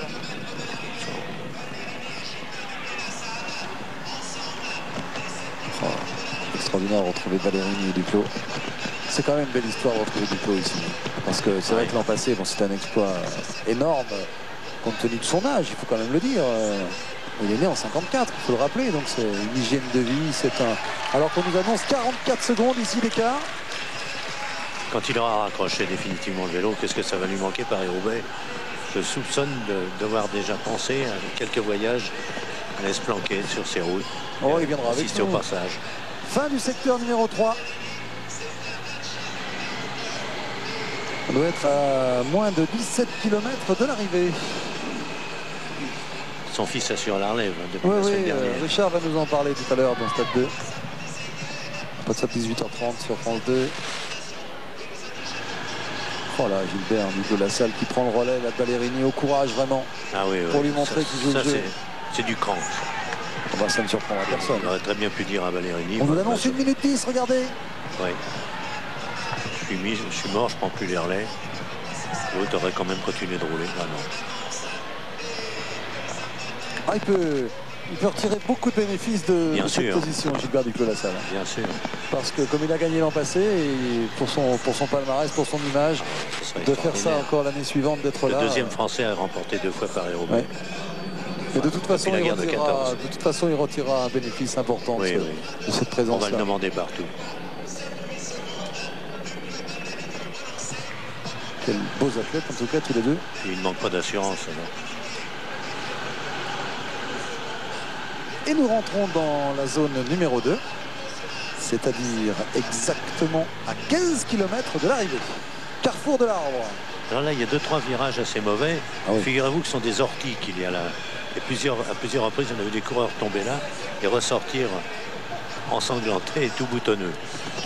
Ah bah, si vous voulez tout savoir sur les pavés, j'ai peur pour lui. Vous aviez le supplément de la Voix des Sports, de la Voix du Nord, sur Paris-Roubaix qui vous racontait tout ça. Et Gilbert s'accroche là, parce que c'est difficile de suivre Ballerini. C'est infernal, vous voulez dire. Enfin, c'est ce qui lui permet de garder de l'avance. Une avance qui se chiffre à la minute peut-être maintenant. Pour l'instant, nous n'avons pas d'écart, mais il ne serait pas surprenant que le prochain écart atteigne la minute, car les deux hommes sont vraiment lancés à fond. C'est le plus gros écart enregistré dans ce Paris-Roubaix entre deux hommes, mis à part l'échappée de Chauvet ce matin, qui a compté jusqu'à 4 minutes 30 secondes d'avance. Voilà les poursuivants. Ça va moins vite, il n'y a rien à faire. Van der Poel sur un développement immense. Et sa chaîne, il faut voir les coups de pédale heurtés qu'il peut donner. 55 secondes. Alors ça s'annonce vraiment très bien. Oh là, il va trop vite, Ballerini, pour Gilbert Duclos-Lassalle. Il faut absolument qu'il s'accroche au courage. Oh là là. Oh là, il tire surtout. Quel exploit physique. Comment voulez-vous qu'il n'ait pas mal au rein ou au dos ce soir? Voilà, dans quel état il va terminer. Ballerini nous semble très facile en cas d'arrivée ensemble, les deux hommes. Il y a le métier de Gilbert, bien sûr, mais Ballerini devrait l'emporter. Enfin, on ne sait jamais ce qui peut se passer. Vous savez, un virage pris un peu trop large, une crevaison. Il se passe tellement de choses dans Paris-Roubaix. Il ne faut surtout pas condamner les chances de Gilbert Duclos-Lassalle. Parce qu'il fallait déjà avoir les jambes pour être là. Je garderai vraiment en 1 minute 03. Oui, ça ne fait que s'accroître. Donc, le même écart à 10 km de l'arrivée, ce sera gagné. Oui, surtout que les deux hommes ne se regarderont pas, on ne va pas assister à un faux sprint. Ballerini se sent sans doute tellement supérieur. Quel bonhomme. Et quelle belle image. Bravo le motard, il est sur les pavés, je vous le rappelle. Vous avez vu le cadre descendant. Oui, 53 secondes. à 16 km de l'arrivée.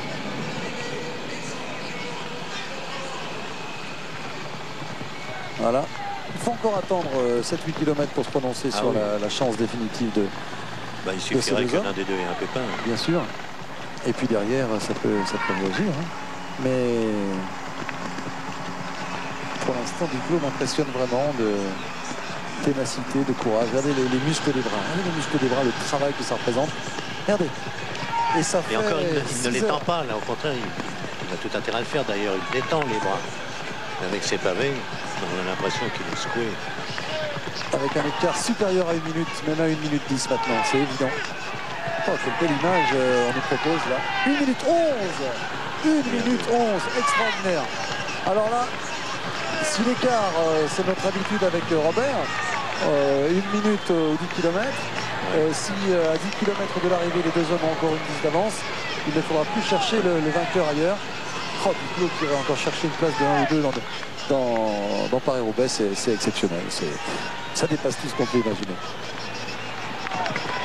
Gruson. Sans oublier ce qu'il a pu faire dans le Tour de France ici à Roubaix aussi. Vous avez pratiquement gagné une étape quand il a déchaussé son pied à quelques mètres de la ligne. Pour les deux culs, c'est bien rattrapé, hein, Gilbert, au niveau de la Vista. Nous sommes là à 15 km de l'arrivée. Il y a 253 km qu'ils sont partis. Il y a 6 heures et 10 minutes qu'ils sont partis. Patrick. Et ils sont toujours à fond. Jean-Paul. 45 secondes. Oh non, non. On nous annonce une 10, une 12. Pardon? On nous annonce 1 minute 12. Moi, j'ai 45 secondes, le dernier écart. Aïe, aïe, aïe. Et on vous fait confiance. Là, c'est déjà plus problématique, 45 secondes.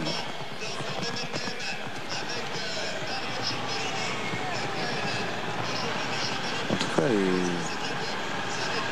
c'est un début de saison époustouflant pour l'équipe GBMB si d'aventure Ballerini l'emporte. Parce que c'est vraiment le carton plein. Vu d'en haut, il ne donne pas l'impression d'être sur des pavés. Ni l'un ni l'autre d'ailleurs, mais Ballerini encore moins. Dans Ballerini, il y a Ballerine. C'est vrai qu'il a une allure de danseur sur son vélo. Ah, l'écart me semble beaucoup plus important. 1 minute 30 à mon chronomètre, Jean-Paul. Nous allons en faire un autre tout de suite. Ah ouais, une 32. Nous avions déclenché au passage, au virage sortie de pavé. Et nous avons une 30 et on nous confirme une 32. Non, non, là, il faut compter 1 minute 30. Et on peut même dire déjà, pratiquement, Robert, je crois qu'on peut dire que le vainqueur est parmi ceux-là. Sauf accident technique, parce qu'ils vont tellement vite, ils sont tellement puissants. Ballerini nous fait une telle impression. Et Duclos qui s'accroche toujours. Il faudrait qu'ils crèvent tous les deux ensemble ou qu'ils tombent ensemble. Oui, oui. Non. Et nous sommes là, je vous le rappelle, à moins de 15 km de l'arrivée. Ils n'ont pas volé les deux premières places parce que... Regardez, oui, il prend les relais. La salle qui prend le relais. Un mouvement très... avec d'abord un petit moment de respiration et d'alimentation pour Ballerini. Et vous avez remarqué le fait d'écarter les genoux comme ça, d'abord pour aller chercher le bidon et aussi pour décontracter un peu les jambes. Ballerini pense déjà à l'arrivée et il a raison, alors que Duclos, lui, toujours beau joueur, si je puis dire, a pris le relais. Ça doit être grisant pour lui de penser qu'il y a... Enfin, jusqu'au 100e kilomètre, il était dans le peloton, mais tout à coup, il a été le dernier parce que c'est la première crevaison. Suivi d'une chute, c'est lui. Donc, toute la course lui est passée devant lui, il est reparti et il a remonté tout le monde jusqu'à Ballerini. Allez, Jean-Paul, vous avez 1 minute 25. Ah ouais. 1 minute 25. Et là, on va se retrouver donc dans quelques instants à la secteur pavé numéro 1 du côté de M. Et là, nous serons à moins de 10 km de l'arrivée. Pour l'instant, nous sommes environ à 12 km, semble-t-il. Impression des coureurs tout à l'heure aux douches. Une question. Vous avez vu passer Duclos? Tous répondant oui, on a vu passer Duclos. On a vu passer Duclos. C'est un bon souvenir. Ballerini qui demande à Duclos de passer maintenant. Il dit, écoute, t'es bien gentil, mais je veux quand même... oui, on sait jamais. Le dossard numéro 1, ça veut dire quelque chose. Ça veut dire que tu as gagné l'an passé. Donc, j'ai pas envie de me faire piéger quand même. Hein. Là, Ballerini est en train de s'inquiéter un tout petit peu. Alors que derrière, on retrouve toujours le groupe des 4 avec Mousseau, Van Hooydonk, Ludwig, Van Der Poel. avec environ 1 minute 40 de retard. 1:38, nous donne-t-on. Quel beau sprinter. Ils sont battus. Quel sera le Ah oui, troisième, on va le quatrième, se le régaler. cinquième, le sixième? Voilà, Ludwig. Museeuw, Van Hooijdonk, Ludwig et Ludwig, Museeuw, Van Hooijdonk et Van der Poel. Van der Poel qui est pourtant très rapide. Oui, mais qui a fait beaucoup de travail. Enfin, on verra bien pour l'instant. C'est entre ces deux-là que va se jouer la victoire dans Paris-Roubaix. L'an dernier, Gilbert Duclos-Lassalle était tout seul. Il est à 14 km de l'arrivée maintenant. L'an dernier, il était seul. Aujourd'hui, ils sont deux. Il a avec lui un compagnon de fortune qui est un peu encombrant sur son porte-bagages ici. Pas souvent sur son porte-bagages, mais là, il l'est. C'est Ballerini. Et c'est vrai qu'on est bien mieux tout seul dans ces cas-là. Mais il ne va pas s'en plaindre, Gilbert, tant il a profité de l'aspiration de Ballerini qui a vraiment fait un numéro extraordinaire. Qui a encore du jus pour passer, vous avez vu. Et Gilbert est sportif, il le sait, que si Ballerini n'avait pas fait toutes ces accélérations, il ne serait pas là maintenant. Ça aurait été plus difficile, donc maintenant, c'est le métier qui va parler. Patrick, Oui, dans le groupe qui a perdu depuis bien longtemps maintenant et qui va terminer le secteur pavé numéro 2, Jelle Naidam est en difficulté. Ce groupe est à plus de 3 minutes. Hein. ah ouais, il y a Beaucoup plus. plus aucune possibilité pour eux, d'autant plus que maintenant l'écart atteint 1 minute 45. C'est dire que le vainqueur est là. Ballerini, sans doute, si la logique est respectée, devant Duclos, mais déjà terminé deuxième après avoir gagné l'an passé. C'est vraiment c'est fabuleux. L'an dernier, c'était Ludwig qui apercevait Duclos dans cette traversée. J'aimerais vous rappeler quelque chose, mon cher Robert. Oui. Il y a 10 ans, jour pour jour, sur ce vélodrome, donc, vous assistiez à la victoire d'Eddie Kuiper. Oui. Qui était deuxième? Bonne question. Bonne question. Il me semble que c'est Duclos. Eh ben, c'est sa Duclos. première grande performance. Exactement. C'est Il ça. était haut, même en 80, il s'était déjà montré. Il était deuxième en 83. Il y a Après, 10 ans, il y a jour pour Moser, jour. après aussi. Oui, et Et puis un après, ben, il y avait Madio. Ouais. Déjà Marc aussi. Vous avez de la mémoire parce que Et comment qui il était est- sixième? Non, là, j'ai pas de mémoire. Je vous ai sorti ma fiche et je vous l'ai mis sous le nez.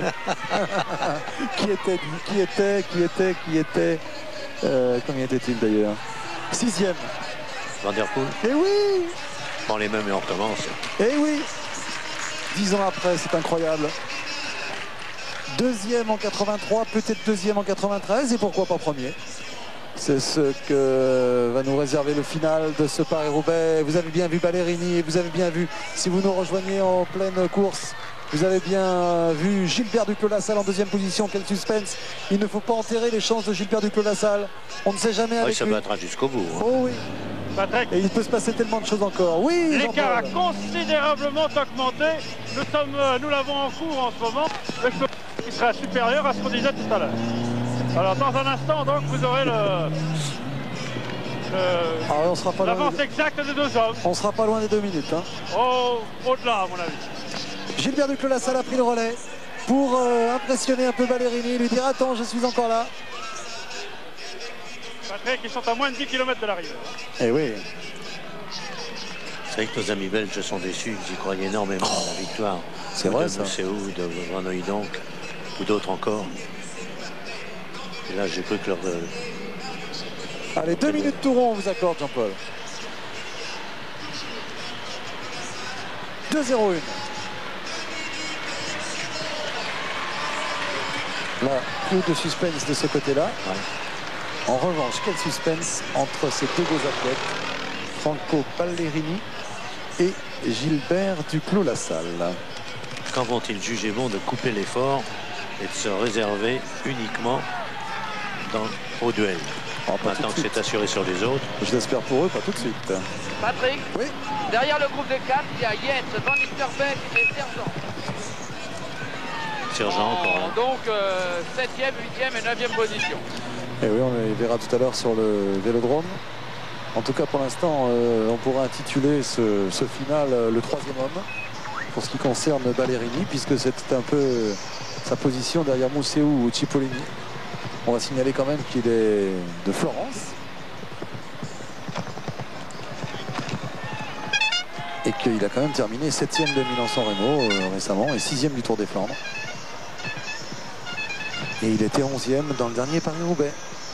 Il a des références, Ballerini, et il demande des tuyaux à son directeur sportif qui doit lui dire attention, n'oublie pas que l'ami Duclos a un peu d'expérience. 5 fois dans les 10 premiers de Paris-Roubaix. Vous vous rendez compte, dans le dernier secteur pavé bientôt, là. 5 fois dans les 10 premiers. C'est son Ça fera 15e. 6 fois. Oh là là. Son 15e Paris-Roubaix. Oui. Écart 2 minutes et 10 secondes. Ah ouais. Et on Voilà, va parler les deux aussi, derniers pavés. de la préparation quand même de Duclos qui est allé autour du Pays Basque. Il a préféré le soleil. Il est arrivé tout bronzé hier. Regardez Roger Leget, il doit être en train de lui dire: tu n'as rien à regretter, tu n'as rien à craindre de lui, pas de complexe. Allez Gilbert. De toute façon, il n'y a pas besoin de le remonter, il n'est pas utile de le remonter. Il charge lui-même de faire ce qu'il a envie de faire.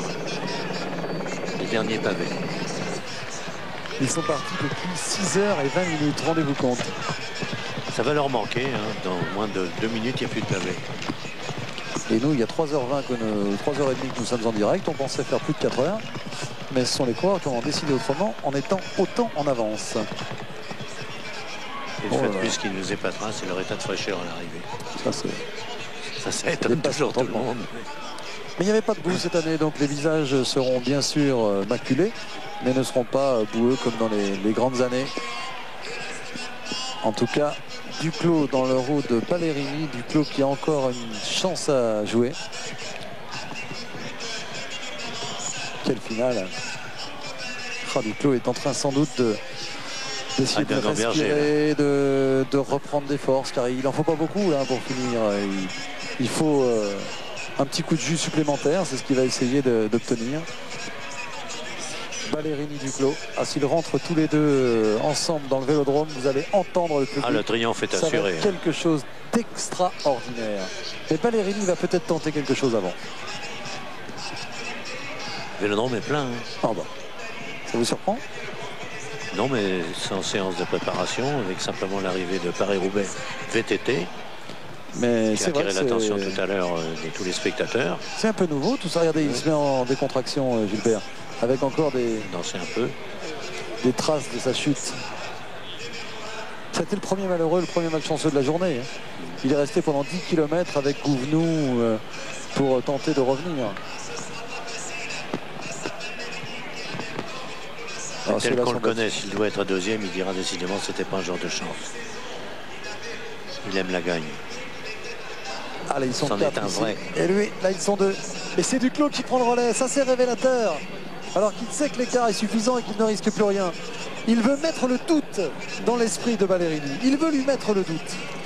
Pour que Ballerini se dise... Il va peut-être tenter le coup de la surprise, Ballerini. Mais si jamais ce Duclos était plus frais que je ne le pensais. Voilà. Quel suspense. Ballerini, Duclos. Derrière Mousseau, Van Hooydonck, Ludwig, Van der Poel pour les places d'honneur. Ah, Ludwig doit l'avoir quand même mauvaise. Hein. Qu'est-ce qu'il lui donne? Un petit bidon. Patrick? Oui. Oui, et bien dans le dernier secteur pavé, il ne faut pas oublier le retour possible de Sean Yates, Van Nistelrooy et Marc Sergent, car Sean Yates fait un numéro derrière. Ils sont à 300 mètres, à peine.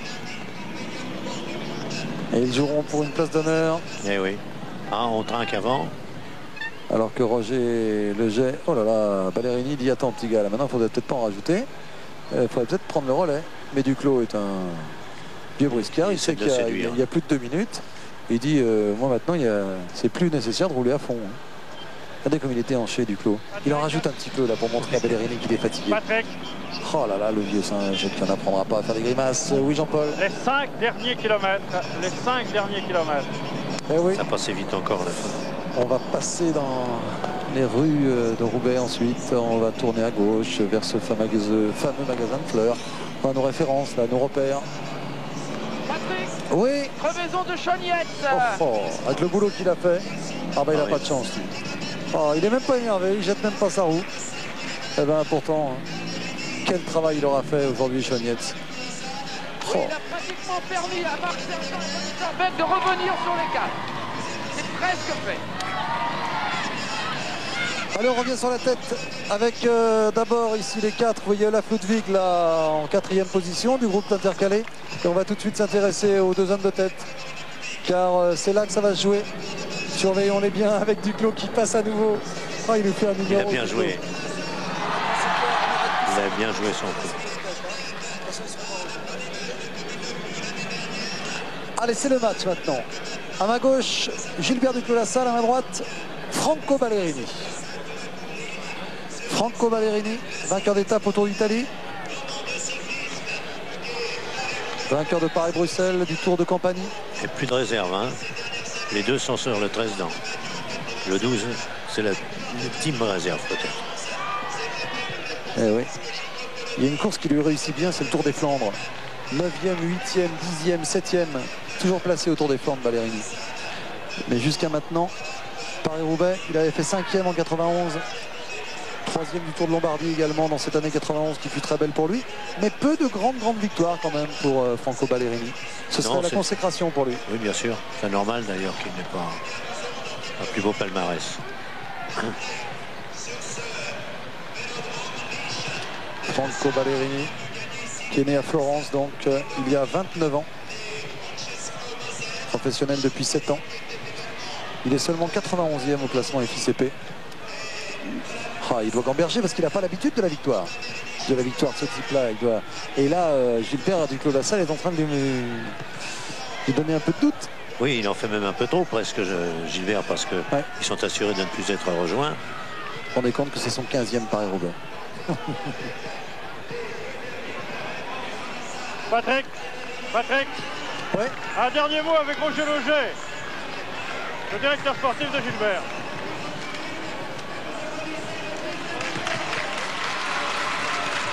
C'est dommage qu'on n'entende pas. Ah, attendez Roger, on ne vous entend pas là. Allez-y Roger.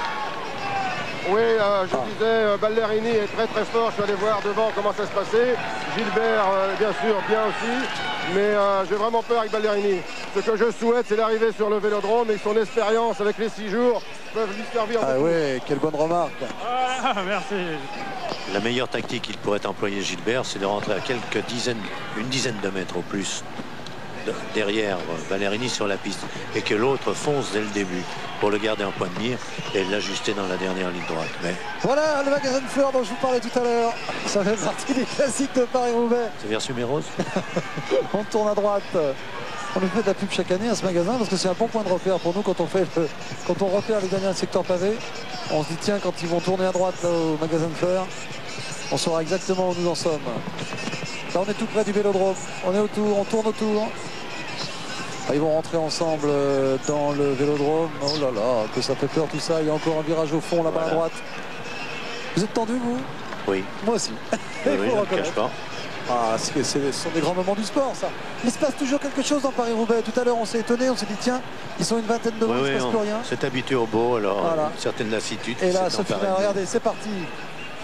Le virage à gauche et tout tombe ici. Tiens, j'ai tout fait tomber. Là, c'est un secteur hors pavé, pas prévu normalement. Ah oui, ça, c'est pas un secteur pavé. Hein. C'est la rue qui borde le Vélodrome. Enfin, Gilbert, il nous paraît un peu difficile, mais il est toujours un peu comme ça à l'attaque. Virage à gauche au fond là-bas et ensuite à droite. Ah, ça va être étonnant. On est tout près là. Patrick, oui. Excusez-moi d'interrompre une dernière fois avec les 4 qui vont peut-être se faire reprendre par Rodan Van Interbeek. Il y a plus que 100 mètres. Il y a une bombe qui vient de l'arrière, c'est Sean Yates. Ce serait tellement beau qu'il soit troisième. Ah oui, tant mieux pour lui. Moncassin est dans le coup aussi. Non, Moncassin est un peu plus loin. Ah bon. Et c'est parti pour le dernier kilomètre. Duclos-Lassalle dans la roue de Franco Ballerini. C'est la bonne place pour l'instant. On peut y croire encore un peu. Cadre plongeant un peu pour Ballerini. Très décontracté, il doit gamberger. 15e Paris-Roubaix pour Duclos. L'expérience pour lui, la fraîcheur pour Ballerini. Faites vos jeux. Et on vous laissera entendre l'accueil. Non, je ne suis pas obligé de passer. Ah non, il n'est pas obligé, non. Et ils sont loin derrière, ils naïf, sont à 2 minutes. Ballerini. Voilà. Ballerini est nerveux, ça peut aider Gilbert Duclos-Lassalle. Vous allez entendre l'ovation du public. Il y aura un tour à parcourir, bien sûr. Vous allez entendre la cloche de Pâques, bien entendu, sur le Vélodrome de Roubaix. Ballerini est nerveux, il se retourne trop. C'est un manque d'expérience. Lorsqu'on a 2 minutes d'avance, on ne peut pas voir ses adversaires au bout de la ligne droite. Gilbert Duclos-Lassalle, très. Il n'a rien à perdre, lui. Il a décidé d'être en deuxième position. Regardez le monde là sur le bord de la route. Écoutez le public de Roubaix.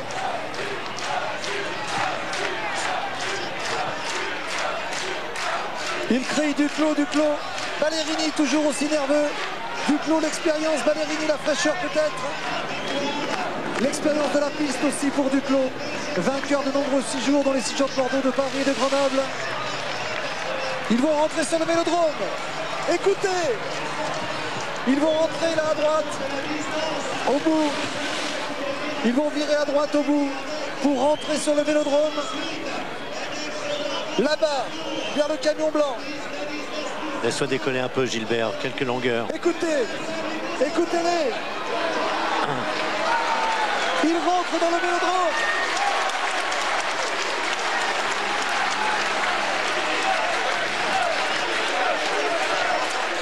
Après 4 heures, que dis-je, 6 heures et demie de course. Ballerini en tête, Duclos-Lassalle dans sa roue. Force-le à accélérer. La cloche va retentir dans 100 mètres maintenant. Passage sur la ligne. Un tour à parcourir. Duclos-Lassalle dans la rue de Ballerini, ce sera difficile. L'expérience pour Duclos, la fraîcheur pour Ballerini. C'est le match que nous vous proposons dans ce fantastique final de Paris-Roubaix. Duclos toujours en deuxième position, tel un pistard. Ballerini va porter son effort tout à l'heure, il est nerveux, trop nerveux peut-être. Duclos est capable de faire l'extérieur, Duclos qui se met en danseuse. Ballerini le surveille. Duclos démarre. Bien joué, bien vu, s'il prend la pédalier. Il faut monter Duclos. Ah, Ballerini dans sa roue, ce sera difficile. Duclos a choisi de terminer en costaud. C'est extraordinaire ce qu'il est en train de réaliser, mais Ballerini revient à sa hauteur. Duclos à gauche, Ballerini. Duclos-Lassalle. Ballerini revient à sa hauteur. Duclos, Ballerini. Victoire de Duclos-Lassalle. Duclos a dû gagner. C'est Ballerini qui lève le bras. Ah, j'ai cru voir Duclos. Ah oui. Ah, incroyable. Bonne dizaine de centimètres. J'ai cru voir Duclos, mais c'est Ballerini qui lève tout de suite le ralenti si on peut. Tout de suite le ralenti. Ballerini lève les bras, c'est incroyable. Nous avons cru voir Duclos sur la ligne. Regardez à droite Duclos, à gauche Ballerini. Attention aux autres coureurs qui vont rentrer sur le Vélodrome tout à l'heure. Ah ben on ne voit pas sur ce plan. Duclos. Ah non, on ne peut pas voir. Ah, d'où nous étions, nous avons cru voir Duclos. Nous sommes, c'est vrai, décalés de 20 mètres de la ligne à peu près. Mais Ballerini a levé les bras, donc il a dû penser l'emporter. Oui, il l'a remporté selon lui. Regardez. Ah, c'est formidable. Duclos a gagné. Duclos gagne. 10 cm. Duclos-Lassalle a gagné, Ballerini a les bras levés, mais nous avions bien vu, Duclos a gagné. Oui. Duclos. C'est Duclos qui a gagné. Et Ballerini saute de joie. Attention, on va s'intéresser maintenant. Au sprint pour la 3e place. Je n'ai jamais vu ça sur un vélodrome, c'est incroyable. Ballerini fout de joie et nous avons vu gagner Duclos-Lassalle de 2 cm peut-être. C'est Van Hooydonk qui mène le sprint là avec Mousseau, Van der Poel et puis derrière eux il y a Yates, il y a aussi Olaf Ludwig. Yates de là-haut il va faire prendre. Van Hooydonk, Mousseau en 2e position. Van der Poel, attention Olaf Ludwig à l'extérieur maintenant. Sean Yates est un peu décalé. Olaf Ludwig pour la 3e place actuellement en tête. Olaf Là Ludwig. c'est plus la pointe de vitesse qui compte. Mousseau en 2e position. Van der Poel en 3e position. Yates en 5e. Et Duclos-Lassalle déclaré vainqueur. Avec Olaf Ludwig contre Mousseau. Mousseau, Van der Poel, Van Hooydonk, Capiat et Yates et Duclos-Lassalle. Écoutez le public. Sergent, pardon, 6e. Et Duclos-Lassalle, écoutez le public, est déclaré vainqueur de Paris-Roubaix. Extraordinaire finale avec, c'est quand même incroyable ce Ballerini qui lève les bras comme ça, qui se croit vainqueur. Et nous étions dans le doute, Robert. On ne comprenait plus. Mais d'autant que Duclos a refusé ce qui aurait été la sagesse, c'est de se laisser décoller un tout petit peu pour arriver très lancé sur Ballerini. Allez, on revoit ça. Mais il l'a eu au démarrage. Ballerini a trop tardé. Regardez à droite de l'écran. C'est tout à fait régulier. Ça ne fait absolument aucun doute. Duclos a gagné. Jean Réveillon, vous étiez dans le quart. J'étais dans le quart. Et il apparaît que 1 mètre avant la ligne. Ballerini est encore en tête. Il passe en fait. Duclos est à 2 mètres, c'est Duclos. À 1 mètre, c'est Ballerini. Et Duclos lance le vélo et de quelques millimètres, bien sûr, gagne. Et Ballerini croit qu'il a gagné. Ah oui, c'est formidable. C'est Duclos le vainqueur. Mais bien sûr que c'est Duclos le vainqueur. Mais de toute façon, ça nous faisait absolument. Nous sommes. Il y a un micro, allez-y, allez-y. Oui, Franco Ballerini est en train de partir vers les douches. Franco, qu'est-ce qui s'est passé sur la ligne? Il ne veut pas répondre, vous le voyez, il est parti déçu. Oui, mais c'est une faute incroyable de la part d'un coureur. Il est parti déçu, Patrick. Et là, apparemment, c'est une énorme déception pour ce coureur. Ah oui, mais de toute façon, il avait perdu. Nous étions, c'est vrai, décalés de 20 mètres après la ligne. Donc on s'est dit qu'on avait pu se tromper. Mais Robert, comme moi, avions vu Duclos-Lassalle. Et vraiment, c'est incroyable. C'est un doublé, c'est extraordinaire ce qui vient de se passer. 15e Paris-Roubaix, 2e en 83 déjà. Il se retrouve là, vainqueur l'an passé, vainqueur cette année. C'est absolument inouï ce qui se passe. Et là, sur cette image que nous repropose Régis Forissier, c'est sans aucun doute possible. Regardez, comme un sprinter, c'est formidable. 12 à 15 cm. Oh là là, il va être bien sûr l'invité de Stade 2 tout à l'heure, Gilbert Duclos-Lassalle, mais de grâce, Thierry Blanco ou Jean-Paul Olivier, je ne sais qui avait des micros à chef. Merci d'essayer de rejoindre Gilbert Duclos-Lassalle. Je le cherche, Patrick. Il est à gauche, là, juste devant la ligne. Devant la ligne, ok, c'est parti. Allez, c'est parti. Car je vous vois courir là-bas. Vous êtes en train de faire 12-2 au 100 mètres. Alors, Dirk De Wolf est en train de passer la ligne. Allez, tout au bout, Thierry, tout au bout. Après la ligne, voilà, il est en train de revenir vers le podium, là. Coupé par le podium, vous allez l'attraper. Pas de problème. Allez-y, là, vite, vite, vite. Il faut qu'on ait Duclos, là. Hein. Attention, là, Thierry, hein, il faut Duclos. C'est pire que... Voilà. Voilà, allez-y. Allez, Gilbert. pour vous. Voilà, attention, Pierre, le petit. Allez, demandez à Philippe Sudre, il va vous aider. Vas-y, on s'arrête une seconde. Gilbert, quel suspense formidable. Vous avez cru à un instant que vous aviez perdu? Non, je savais pas que Ballerini était très fort. Moi, ce qui m'a fait du mal, c'est la crevaison et la chute au début. Et quand j'ai lancé le sprint, je l'ai lancé parce que c'était la dernière cartouche qui me restait. Et je crois que je l'ai bien utilisé. Il était vraiment fort sur les portions pavées, je l'ai laissé faire. Je l'ai relayé un petit peu sur le plat, mais si je gagne, c'est que j'ai gagné au métier. Et Gilbert, vous gagnez, vous entrez dans l'histoire. Au Pistard, j'ai gagné. Au Pistard. Comment ça s'est passé cette entrée sur le vélodrome? Vous avez cru à un moment, dans les derniers kilomètres, qu'il était beaucoup plus fort que vous? Oui, il était beaucoup plus fort que moi et j'ai laissé faire sur les pavés, je m'accrochais à lui. Je savais que c'était l'homme à battre et quand on est rentré sur ce vélodrome, j'ai dit maintenant il n'y a plus qu'au métier. Je crois que c'est ce métier de Pistard et c'est ce qui m'a rendu service de faire les 6 jours. Il savait qu'il avait gagné? Oui, tout de suite. Il ne savait pas qu'il avait gagné tout de suite. Non, apparemment, il voulait. Merci Thierry. Merci pour ce témoignage. Bah, écoutez, l'an passé, on croyait qu'on avait atteint le summum de l'émotion à Roubaix. On avait vécu un moment qui nous reste bien sûr en mémoire, qui nous avait ému. Bah, cette année, on a encore battu le... On n'y croyait pas trop quand on voyait la fraîcheur de Ballerini quand même. Hein. Ah oui, non, faut être honnête, Ballerini, ex aequo, ça aurait été bien. Il le méritait l'un et l'autre. Ouais. Non, c'est... Ludwig fait 3e et voilà, bah écoutez, nous on a vécu encore une émotion exceptionnelle.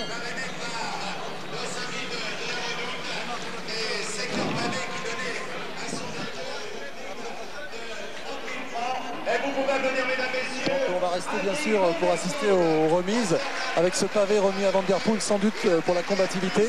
On va rester encore quelques instants sur le podium bien sûr pour y découvrir Gilbert Duclos-Lassalle. Et pour nous remettre de nos émotions parce que c'est quand même historique ce qui vient de se passer là, vous vous rendez compte? Doublé de Duclos-Lassalle, qui l'aurait cru? Il est obligé de courir encore l'année prochaine. Ah bah ça fait aucun doute. Plus de 40 ans, il bat aussi le record du plus vieux vainqueur de Paris-Roubaix, qui était détenu par Pino Cerami, lequel, à 35 ans, s'est mis à faire une carrière resplendissante, comme on le sait, comparable à celle de Duclos. Et voilà. Les Duclos, ils sont deux, comme on dit toujours, il y a Duclos puis il y a Lassalle. Il a embrassé madame. Et il monte sur le podium, l'ovation de Roubaix et du Vélodrome que vous entendez sans doute alors que d'autres coureurs en terminent maintenant. Regardez, Gilbert Duclos-Lassalle, vainqueur de son 2e Paris-Roubaix de suite. Il mérite cette ovation.